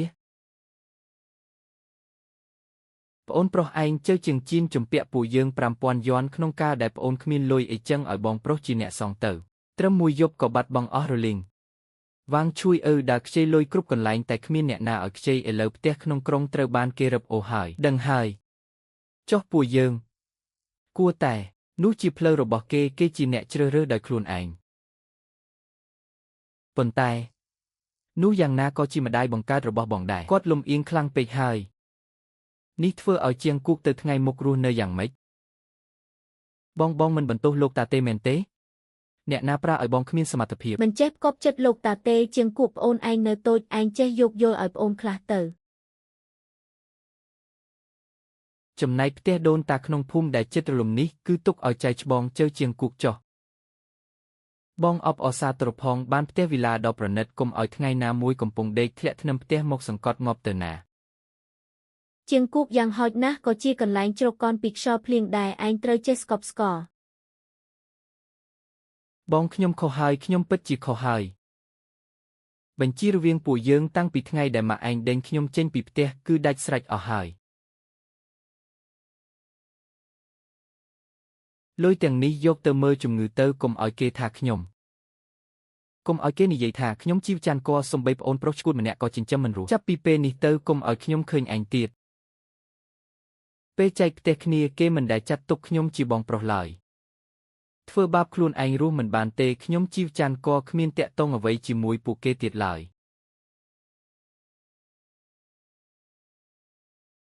យប់ជ្រៅដល់ម្លឹងហើយបាយក៏មិនទាន់ញ៉ាំខ្លួនធ្វើពីដែកក៏ទ្រាំមិនបានដែរអីយ៉ាបងថ្លៃយកអាហារពេលយប់មកឲ្យហើយបងចាន់ក៏បងញ៉ាំបាយសិនទៅការងារយើងមិនខ្វះមួយថ្ងៃពីរថ្ងៃនេះទេបងចាន់ក៏សំណាងល្អណាស់ពួកយើងគ្មានសំណាងបែបនេះទេបងថ្លៃពួកខ្ញុំទៅសិនហើយ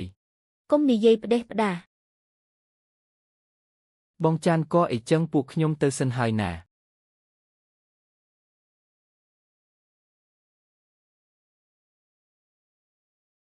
ញ៉ាំមួយទៅមាននៅក្តៅនៅឡើយទេ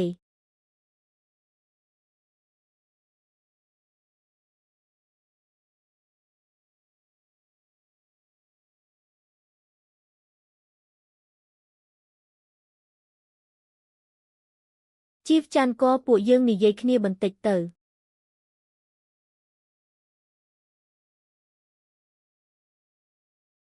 ជីវច័ន្ទក៏ឯងកុំធ្វើពុតជាភ្លីភ្លើទៀតអីរឿងមកដល់ដំណាក់កាលនេះហើយឯងគិតថាយើងនៅអាចត្រូវគ្នាវិញបានទេថ្ងៃនេះខ្ញុំមកគឺចង់និយាយឲ្យច្បាស់លាស់ខ្ញុំលីសៀវយីងចង់ផ្ដាច់ពាក្យជាមួយឯងប្អូនឯងមិនមែនជាមនុស្សល្អទេពួកយើងដឹងខុសហើយ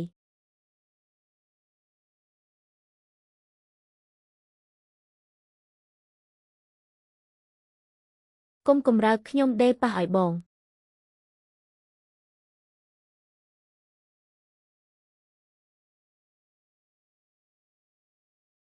សៀវឡានចាស់អរគុណអូនអរគុណអីរឿងប៉ុណ្ណឹងមានអីត្រូវអរគុណនោះចាន់ក៏មានរឿងមួយ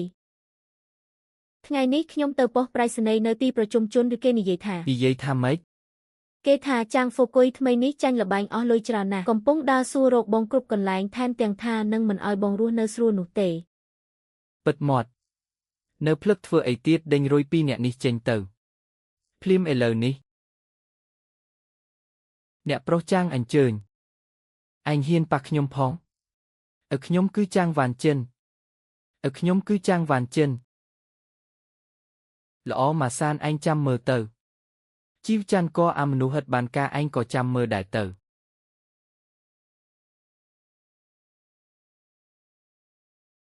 ជីវច័ន្ទក៏អាមនុស្សក្រីក្រឯងចាំមើលទៅនេះទើបតែជាការចាប់ផ្ដើមប៉ុណ្ណោះវ៉ាងឈួយហាជីវលីជុនហើយនឹងលីសៀវយីងការអាម៉ាស់ដែលពួកឯងបានផ្ដល់ឲ្យខ្ញុំនឹងសងសឹកវិញឲ្យបាន10 ដង100 ដងអីចឹងចាំមើលទៅថានរណាខ្លាចនរណាបើលីសៀវយីងបានឃើញរឿងនេះប្រកាសជាស្ដាយក្រោយដល់ស្លាប់ហើយកែវនេះខ្ញុំលើកជូនបងទៅថ្ងៃមុខរកស៊ីជាមួយគ្នាសូមពឹងផ្អែកលើបងជួយមើលការខុសត្រូវផងថៅកែម៉ានិយាយហួសហេតុពេកហើយខ្ញុំអាចមានថ្ងៃនេះបានក៏ដោយសារជំនួយពីអ្នកទាំងអស់គ្នាដែរអីយ៉ាចាន់ក៏អត់ទេឥឡូវត្រូវហៅថាថៅកែជីវហើយថៅកែជីវខ្ញុំមើលឃើញតាំងពីយូរហើយឯងជាដូចជានាគក្នុងស្រះគង់តែមានថ្ងៃហោះឡើងលើមេឃទេឃើញទេខ្ញុំនិយាយមិនខុសមែនទេចាន់ក៏ឯងមើលឥឡូវការងារជោគជ័យហើយនៅក្បែរខ្លួនក៏គួរតែមានមនុស្សម្នាក់ដែលចេះយល់ចិត្តដែរខ្ញុំប្រាប់ឯងក្មួយស្រីខាងម្ដាយខ្ញុំស្គាល់កូនស្រីប្រធានសហករណ៍នៅទីក្រុងក្មេងស្រីនោះសិតស្ងួតមួយបាច់នេះខ្ញុំយកទាំងអស់មិនតិចទេណាបាទយកទាំងអស់ប៉ុន្មានដែរសរុប325យុនជូនលុយ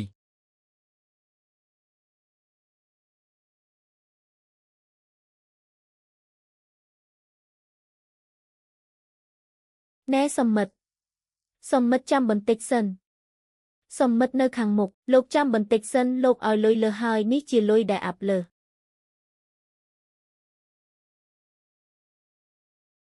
អរគុណ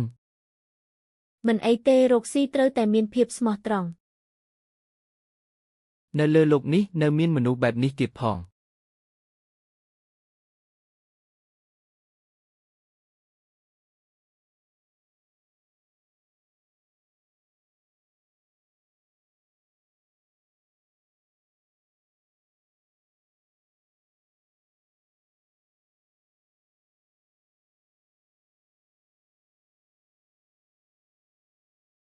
អរគុណសម្រាប់ចិត្តណាល្អរបស់អ៊ំតែពេលនេះខ្ញុំមិនទាន់គិតដល់រឿងទាំងនេះទេ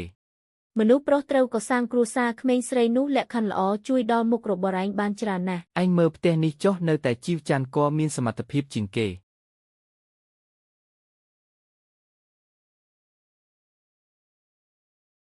ក្មេងស្រីនោះស្បែកស្ថែមទាំងជានិស្សិតសាកលវិទ្យាល័យទៀតសំគ្នាជាមួយឯងណាស់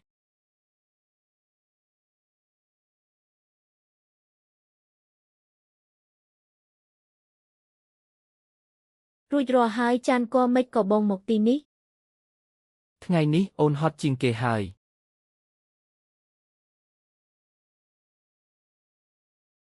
ផឹកមួយក្អឹកទៅ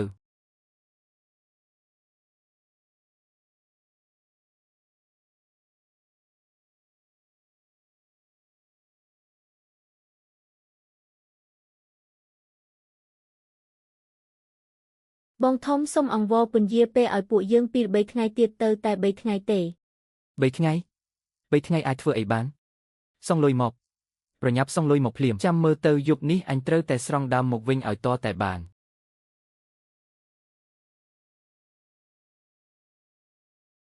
កូនកុំលេងទៀតអីទ្រព្យសម្បត្តិក្នុងផ្ទះចិត្តអស់ដោយសារកូនហើយបន្តិចទៀតឈ្នះមកវិញហើយនោះជាលុយសម្រាប់រស់នៅរបស់គ្រួសារយើងណាលុយដែលតាកូនទុកឲ្យចិត្តរលាយអស់ដោយសារកូនហើយអញឲ្យឱកាសពួកអញតិចណាស់មែនទេផ្ទះនេះឥឡូវជារបស់អញហើយប្រញាប់រលាស់គូតចេញទៅមិនបានទេបើពួកយើងគ្មានផ្ទះនេះគឺគ្មានកន្លែងទៅណាទៀតទេនៅផ្លឹកធ្វើអីទៀតបោះចេញទៅនេះជាការប្លន់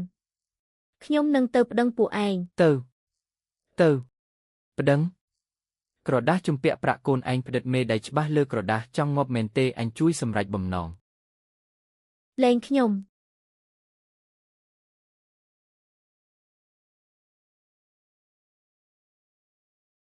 នោះមិនមែនជាពីរអ្នកម្ដាយកូនវាងជួយហៅទេហ៎ឬថាផ្ទះនៅក្រុងត្រូវគេរឹបអូសអស់ហើយសុំមុខហើយការចែកផ្ទះគ្នាអំនួតយ៉ាងម៉េចឥឡូវកម្មពៀតាមតាន់ហើយបងស្រី3ពួកយើងពីរអ្នកម្ដាយកូនសុំមកស្នាក់នៅពី3ថ្ងៃអីយ៉ានេះមិនមែនជាអ្នកមានមកពីទីក្រុងទេហ៎មិនក៏មានពេលមកកន្លែងក្រីក្ររបស់យើងវិញអីចឹងពួកយើងនៅទីក្រុងមានរឿងបន្តិចបន្តួចផ្ទះខ្ញុំតូចណាស់មិនអាចឲ្យពួកឯងស្នាក់នៅបានទេការពួកឯងនៅផ្ទះថ្មីមិនដែលឃើញហៅពួកយើងទៅលេងផង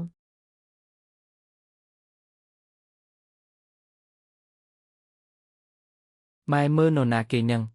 នោះជាផ្ទះរបស់ជីវច័ន្ទក៏មែនទេធំដល់ម្លឹងឯងសង់ផ្ទះល្អយ៉ាងនេះមិនគួរណាមកទទួលប្អូនបង្កើតនិងម៉ែឯងទៅនៅជាមួយទេហ៎កូនកុំយំម៉ែជូនកូនទៅផ្ទះ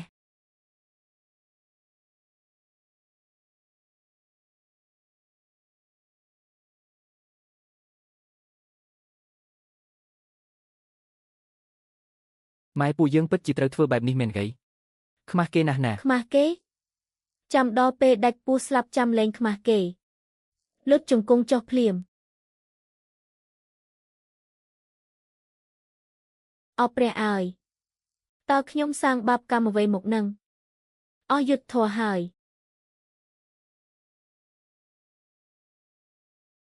គាត់លុតជង្គង់មុខទ្វារផ្ទះចាន់ក៏ធ្វើអីនឹងនៅធ្វើអីទៀតផ្ទះអស់ហើយប្រហែលជាមកសុំទានហើយមើលទៅកូនឲ្យបើកទ្វារមកម៉ែជាម៉ែឯងណាម៉ែខំលំបាកចិញ្ចឹមឯងនិងប្អូនឯងរហូតធំធាត់ឥឡូវឯងមានបាននៅផ្ទះវីឡាធំបែរជាដាច់ចិត្តឈោមមើលពីអ្នកម្ដាយកូនយើងដាច់ពោះស្លាប់តាមផ្លូវហ្គី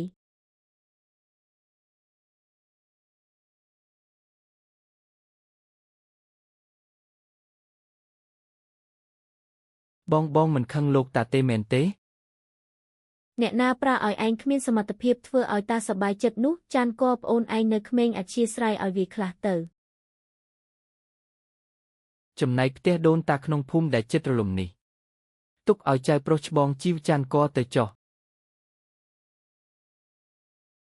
បងអបអសាទរផងណាបានភូមិគ្រីស្ទធំមួយ កុំឲ្យតែថ្ងៃណាមួយដេកទៅធ្នឹមធ្លាក់មកសង្កត់ងាប់ទៅបានហើយចានកយ៉ាងណាក៏ជាកន្លែងជ្រកភ្លៀងខ្យល់ដែរឯងត្រូវចេះស្កប់ស្កល់ទៅចានកយំឆ្អែតនៅបើមិនទាន់យំឆ្អែតទេអាចយំបន្តទៀតបានចានកមិនក៏ឯងនិយាយជាមួយម៉ែបែបនេះ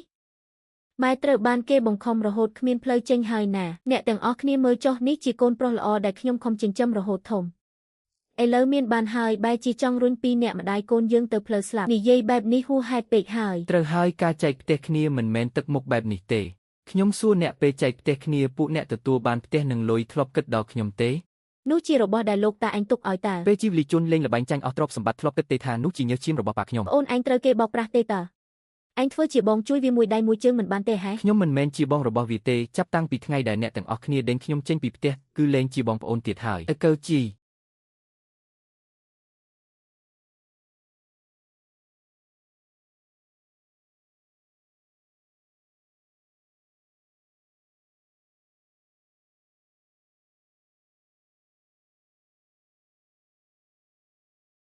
យកលុយទាំងនេះ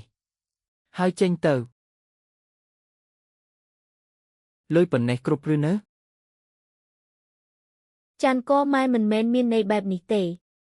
យកលុយទាំងនេះទៅផ្ដាច់ទំនាក់ទំនងដ៏កំសត់រវាងពួកយើងទៅចាប់ពីថ្ងៃនេះទៅអ្នកដើរផ្លូវរបស់អ្នកខ្ញុំដើរផ្លូវរបស់ខ្ញុំពួកយើងលែងជំពាក់គ្នាទៅទៀតហើយបងមិនអាចមើលងាយពួកយើងបែបនេះទេខ្ញុំនិយាយជាលើកចុងក្រោយយកលុយហើយចេញទៅបើហ៊ានមករករឿងមុខទ្វារផ្ទះខ្ញុំទៀតខ្ញុំនឹងបញ្ជូនពួកឯងទៅប៉ុស្តិ៍ប៉ូលីសភ្លាមពិតជាមិនដឹងគុណសោះមានលុយប៉ុណ្ណឹងទៅធ្វើអីមិនល្អបែរជាមករកតែរឿងរើសឬមិនរើសបើរើសគឺធ្វើឲ្យកូនខ្មាស់គេតែបើមិនរើសលុយច្រើនម្លេះរើសបងឲ្យពួកគេទៅបែបនេះហីខ្ញុំខ្លាចពួកគេមនុស្សឥតបានការប៉ុណ្ណឹងមិនអាចធ្វើអីបានទេចានកមិនស្រួលទេប្តីរបស់លីសៀវយីងឈ្មោះចាងហ្វូគុយនាំគ្នាមួយក្រុមបិទផ្លូវមុខភូមិថាមករកគិតបញ្ជីជាមួយបង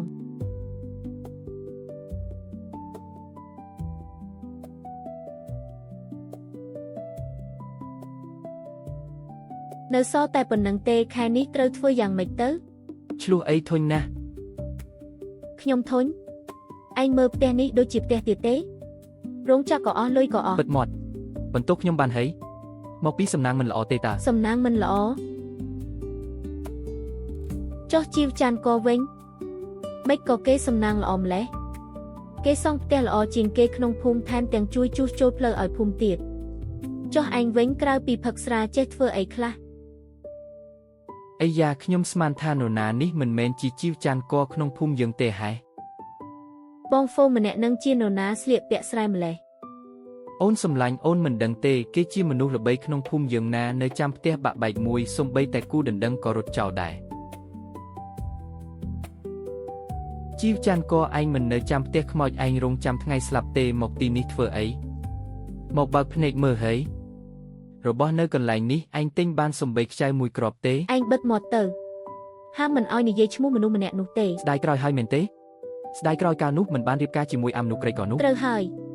ខ្ញុំស្ដាយក្រោយណាស់កាលនោះខ្ញុំពិតជាងឹតភ្នែកមែនទើបមើលឃើញអាមនុស្សឥតបានការដូចឯងមើលមកខ្ញុំចោះថ្ងៃនេះខ្ញុំមកគឺចង់និយាយឲ្យច្បាស់លាស់ខ្ញុំលីសៀវយីងចង់ផ្ដាច់ពាក្យជាមួយឯង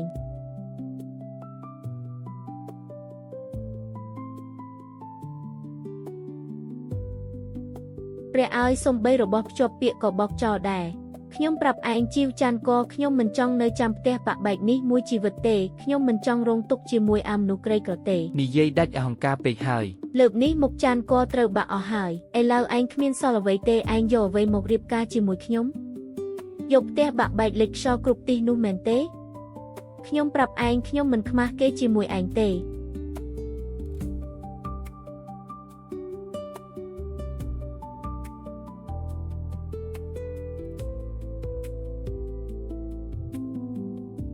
ចាងហ្វូគុយពួកយើងលែងលះគ្នាទៅនាងថាម៉េចខ្ញុំថាលែងលះគ្នាខ្ញុំទ្រាំលែងបានហើយជីវចាន់កទាំងអស់នេះគឺដោយសារឯងអញមិនលើកលែងឲ្យឯងដាច់ខាត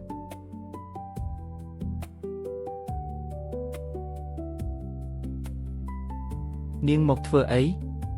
កើជឿខ្ញុំគឺសៀវយីងខ្ញុំចង់ជួបបងចាន់ក៏បន្តិច បងចានក៏កំពុងរវល់គ្មានពេលជួបនាងទេ យ៉ាងណាយើងក៏ធំធាត់ជាមួយគ្នាតាំងពីតូចឯងឲ្យខ្ញុំនិយាយជាមួយគាត់ពី3ម៉ាត់បានទេ ធំធាត់ជាមួយគ្នាតាំងពីតូចការនាងផ្ដាច់ពាក្យមិនគិតថាធំធាត់ជាមួយគ្នាតាំងពីតូចផង ថ្ងៃនេះខ្ញុំមកគឺចង់និយាយឲ្យច្បាស់លាស់ខ្ញុំលីសៀវយីងចង់ផ្ដាច់ពាក្យជាមួយឯង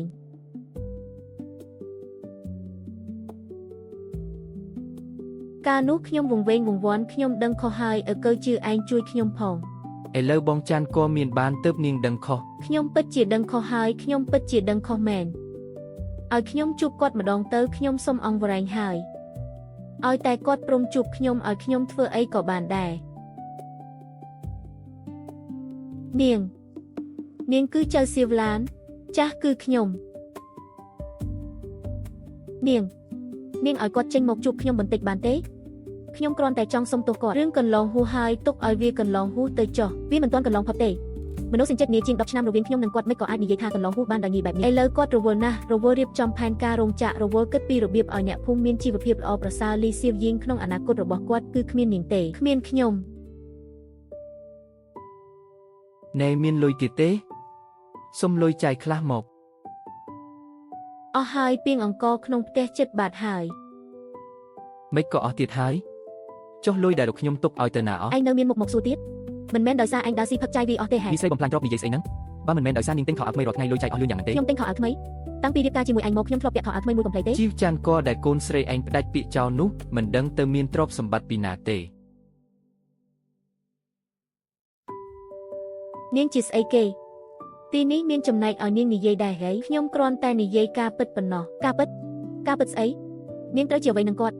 មានក្មេងស្រីប្រិយមកពីក្រៅភូមិសោះ អីយ៉ាស្នេហ៍ថ្មីស្នេហ៍ចាស់ប៉ះគ្នាហើយលីសៀវយីងក៏អីចឹងដែរការនោះធ្វើដាច់អហង្ការពេក មនុស្សសិនចិត្តនាជាង10ឆ្នាំរវាងខ្ញុំនិងបងចាន់ក៏នាងជាស្អីគេមនុស្សសិនចិត្តនាជាង10ឆ្នាំកាលនោះមិនក៏នាងដាច់ចិត្តផ្ដាច់ពាក្យកាលនោះខ្ញុំវង្វេងមួយពេលខ្ញុំចង់ជួបបងចាន់ក៏ នាងហ៊ានកម្រើកម្ដងទៀតមើល បងចាន់ក៏ទីបំផុតបងព្រមជួបខ្ញុំហើយពួកគេសុទ្ធតែធ្វើបាបខ្ញុំ រឿងដែលខ្ញុំមានសំណាងបំផុតក្នុងមួយជីវិតនេះ ជីវចាន់ក៏ឯងកុំធ្វើពុតជាភ្លីភ្លើទៀតអីរឿងមកដល់ដំណាក់កាលនេះហើយឯងគិតថាយើងនៅអាចត្រូវគ្នាវិញបានទេខ្ញុំមានរឿងរីករាយចង់ប្រាប់ណាលីសៀវយីងក្នុងភូមិយើងភ្នែកច្បាស់ណាស់ទាត់ជីវចាន់ក៏អាអ្នកក្រនោះចោលភ្លាមក៏បានទៅភ្ជាប់ពាក្យជាមួយកូនប្រុសចាងហ្វូគុយផ្លែក គ្រូសាចាងហ្វូគុយនោះជាអ្នកមានបំផុតនៅទីនេះហើយគឺការចាក់ចេញរបស់នាងនឹងហើយពួកយើងទៅ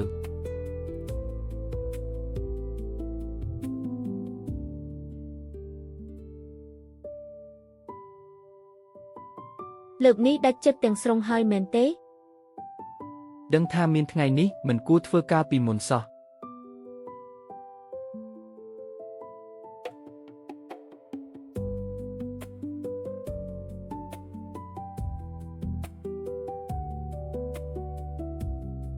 បងពិតជាត្រូវព្យួរឡើងមែនហើយ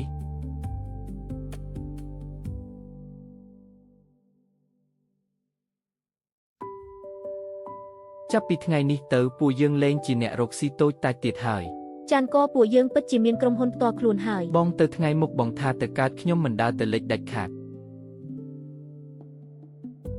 បើកិច្ចប្រជុំដំបូងរបស់ក្រុមហ៊ុនយើងចាប់ពីថ្ងៃនេះទៅអូនគឺជាអនុប្រធាននិងជាអគ្គនាយករងរបស់ក្រុមហ៊ុន ហាមិនបានទេខ្ញុំឯណាទៅចេះធ្វើជាអនុប្រធាននោះ បញ្ជីកណេនិងការគ្រប់គ្រងផ្ទៃក្នុងរបស់ក្រុមហ៊ុនគឺអូនជាអ្នកធ្វើរហូតមកគ្មាននរណាសមស្របជាងអូនឡើយកើជីទៅមុខទៀតសុវត្ថិភាពការដ្ឋាននិងការចាត់ចែងបុគ្គលិកគឺស្ថិតក្រោមការគ្រប់គ្រងរបស់អ្នកទាំងអស់តើខ្ញុំអាចធ្វើបានទេឲ្យតែឯងធ្វើគឺឯងធ្វើបានហើយក្រុមហ៊ុនត្រូវបានបង្កើតឡើងហើយបន្ទាប់មកទៀតគឺជាគម្រោងដំបូងរបស់យើងបងនេះជាវាលកប់ខ្មោចនៅជីក្រុងតើគម្រោងយើងមានតាក់ទងអីនឹងកន្លែងនេះ ជាងក៏កន្លែងនេះខ្ញុំធ្លាប់ឬមកដាច់ស្រយាលខ្លាំងណាស់សូម្បីតែផ្លូវសំរុំក៏គ្មានដែរ គម្រោងដំបូងរបស់យើងគឺសាងសង់ផ្ទះនៅទីនេះសាងសង់ផ្ទះបងនិយាយលេងមែនទេសង់ផ្ទះនៅកន្លែងបែបនេះ ជាងក៏មិនអាចទៅរួចទេ ឥឡូវនេះមិនទាន់ទេប៉ុន្តែទៅថ្ងៃមុខពួកគេនឹងដណ្ដើមគ្នាទិញអ្វីដែលខ្ញុំចង់សង់មិនមែនជាផ្ទះធម្មតាទេតែជាតំបន់លំនៅឋានពាណិជ្ជកម្មដំបូងគេក្នុងស្រុកយើងតើអ្វីជាផ្ទះពាណិជ្ជកម្ម សង់ផ្ទះហើយលក់ដូចទំនិញជាងក៏ឯងឈួតហើយ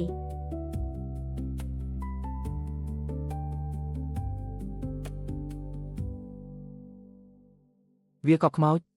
ជាងក៏អញឈួតមែនទេកន្លែងល្អក្នុងក្រុងច្រើនយ៉ាងនេះមិនយកបែជីទៅប៉ះពាល់វាលកប់ខ្មោចដែលគ្មានអ្នកណាចង់បានថាកែមកតម្លៃដីក្នុងក្រុងថ្លៃពេកពួកយើងទើបតែចាប់ដើមគ្មានលទ្ធភាពទេគ្មានលទ្ធភាពក៏ប្រសើរជាងបោះលុយចោលក្នុងទឹកដែរកន្លែងនោះចង្រៃណាស់តើអ្នកណាទៅទិញឥឡូវគ្មានអ្នកទិញមិនមែនមានន័យថាថ្ងៃក្រោយគ្មានអ្នកទិញទេស្រុកត្រូវតែអភិវឌ្ឍប្រកបជារីកធំទៅខាងក្រៅទីនោះជាតំបន់មានស្នាពេលអនាគតទោះបីជាឯងនិយាយត្រូវក៏ដីនេះមិនមែនឯងចង់បានគឺបានភ្លាមនោះដែរយ៉ាងម៉េចដែរ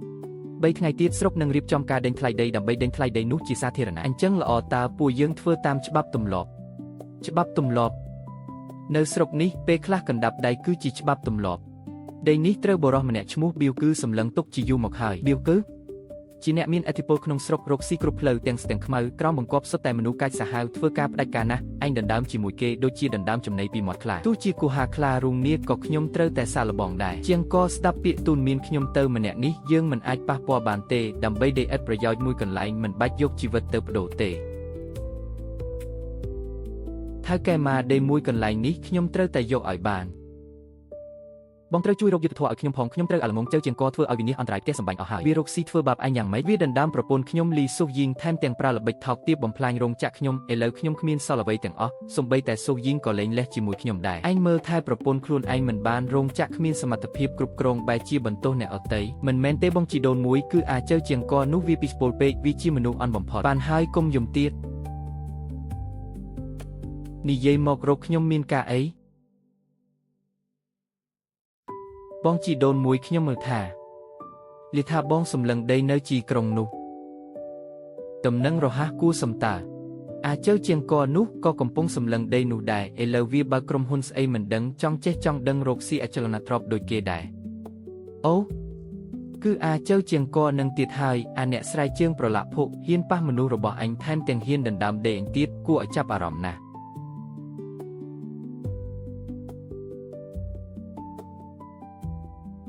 អញកុំបារម្ភពិធីដេញថ្លៃ3ថ្ងៃទៀតអញនឹងឲ្យវាដឹងថាពាក្យថាស្លាប់គេសរសេរយ៉ាងម៉េចណែអ៊ីដំណឹងនៅស្រុកគេរៀបចំដេញថ្លៃដីវាលកប់ខ្មោចនៅជីក្រុងនោះអ្នកណាទៅទិញកន្លែងឥតប្រយោជន៍នោះប៉ុន្តែខ្ញុំមើលថាបៀវគឺនៅស្រុកសម្លឹងដីនោះហើយបៀវគឺពុទ្ធឲ្យអញ្ចឹងតើអ្នកណាហ៊ានដណ្ដើមជាមួយគាត់ពិតមែនហើយប៉ុន្តែខ្ញុំរឿងចម្លែកជាងនេះទៀតអាចៅជាងកនៅភូមិយើងក៏ប្រកាសថានឹងទៅដេញថ្លៃយកដីនោះដែរចៅជាងកអ្នកនិយាយរឿងពិតមែនទេថាកែចៅគាត់ចង់ដណ្ដើមដីជាមួយបៀវគឺមែនហើយក្នុងភូមិគេល្បីពេញអស់ហើយចប់មែនតែនហើយទេវតាទ្រព្យរបស់ខ្ញុំហេតុអីគិតខ្លីយ៉ាងនេះទៅរកមច្ចរាជមានជីវិតនោះធ្វើអី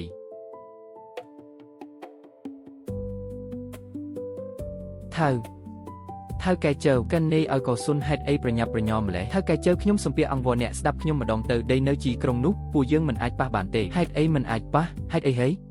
ពីព្រោះដីនោះគឺបៀវគឺបានសម្លឹងទុកហើយថៅកែចៅអ្នកជាអ្នកមកពីក្រៅអ្នកមិនដឹងទេបៀវគឺនោះមិនមែនជាមនុស្សទេវាជាសត្វត្រឆានកាលពី2ឆ្នាំមុនតាលីនៅខាងលិចក្រុងគ្រាន់តែជំពាក់លុយវា2000យន់ត្រូវកូនចៅវាបាក់ជើងទាំងពីរឥឡូវនៅដេកលើក្រែនៅឡើយហើយកាលពីឆ្នាំមុនថៅកែម្នាក់នៅខាងត្បូងគ្រាន់តែដណ្ដើមមុខចំនួនជាមួយវាថ្ងៃបន្ទាប់ក៏បាត់ខ្លួនរកមនុស្សមិនឃើញសាកសពក៏មិនឃើញថៅកែចៅអ្នកខំប្រឹងពិបាកណាស់ទម្រាំមានថ្ងៃនេះមិនចាំបាច់យកជីវិតទៅបដូរនឹងដីមួយកន្លែងទេវាកាច់សាហាវដូចបិសាចស៊ីមនុស្សទាំងឆៅកិននេឲ្យកោសុនទឹកចិត្តល្អរបស់អ្នកខ្ញុំទទួលយកហើយអចលនទ្រព្យជានានាការធំទៅថ្ងៃមុខជំហានដំបូងនេះខ្ញុំត្រូវតែដើរខ្ញុំជើជាងកអ្វីដែលខ្ញុំចង់បានមិនមែនត្រឹមតែលុយទេខ្ញុំចង់ឈរជើងយ៉ាងរឹងមាំនិងថ្លៃថ្នូរនៅក្នុងស្រុកនេះ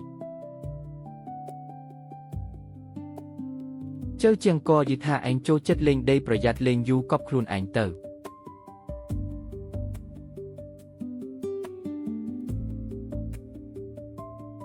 តើគួរធ្វើយ៉ាងណាទៅ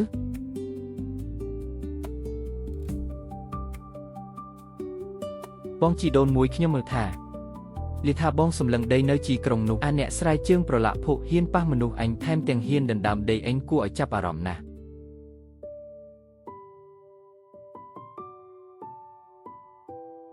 អញកុំបារម្ភពិធីដេញថ្លៃ3ថ្ងៃទៀតអញនឹងឲ្យវាដឹងថាពាក្យថាស្លាប់គេសរសេរយ៉ាងម៉េចភ្ញៀវកិត្តិយសទាំងអស់ដែលលោតលេខ03នៅជីក្រុងឥឡូវនេះចាប់ផ្ដើមដេញថ្លៃតម្លៃចាប់ផ្ដើម100000 200000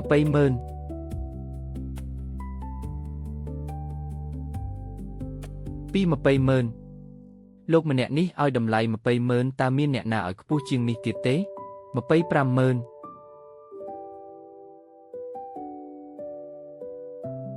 50,000 550,000 នៅមានទៀតទេ 50,000 លើកទី1 60,000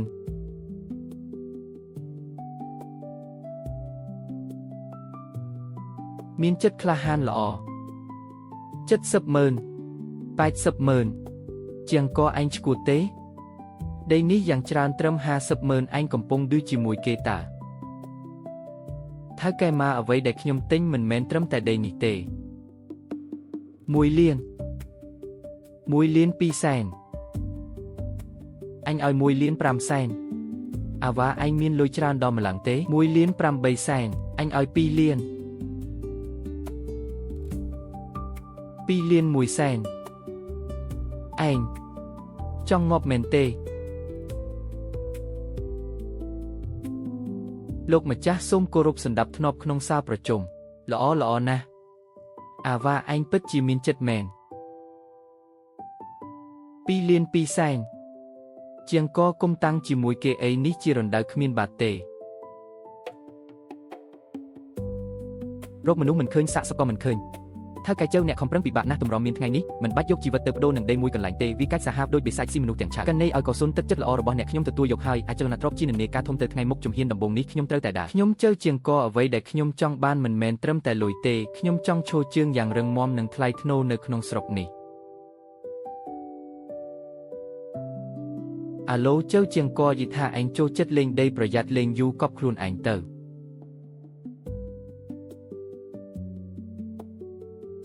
2 លាន 3 សែន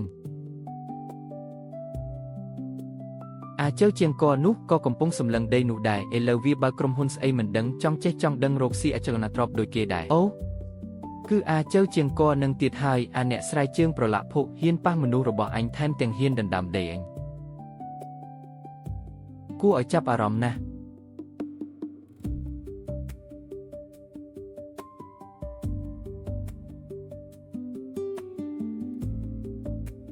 អញកុំបារម្ភពីធីដេញថ្លៃ3ថ្ងៃទៀតអញនឹងឲ្យវាដឹងថាពាក្យថាស្លាប់គេសរសេរយ៉ាងម៉េច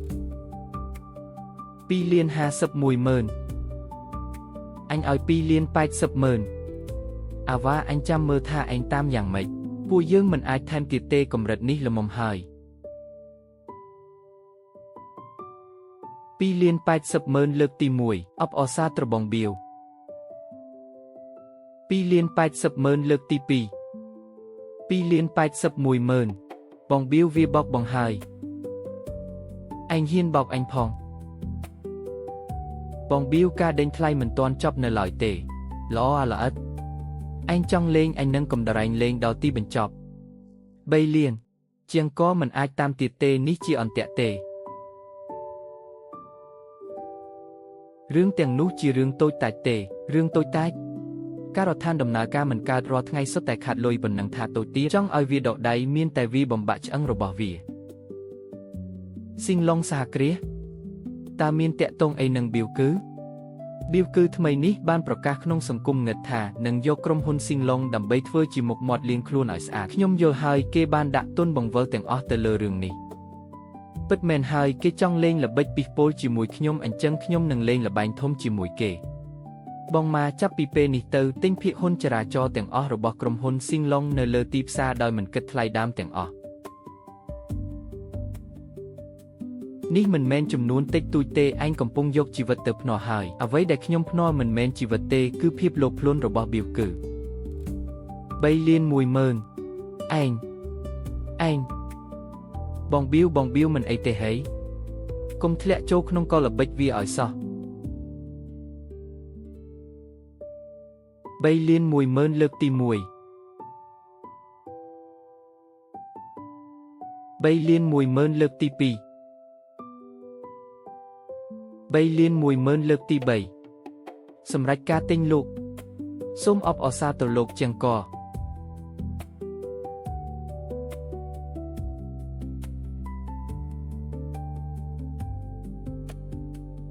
អាវ៉ាអញធានាថាឯងដើរមិនផុតពីស្រុកនេះទេ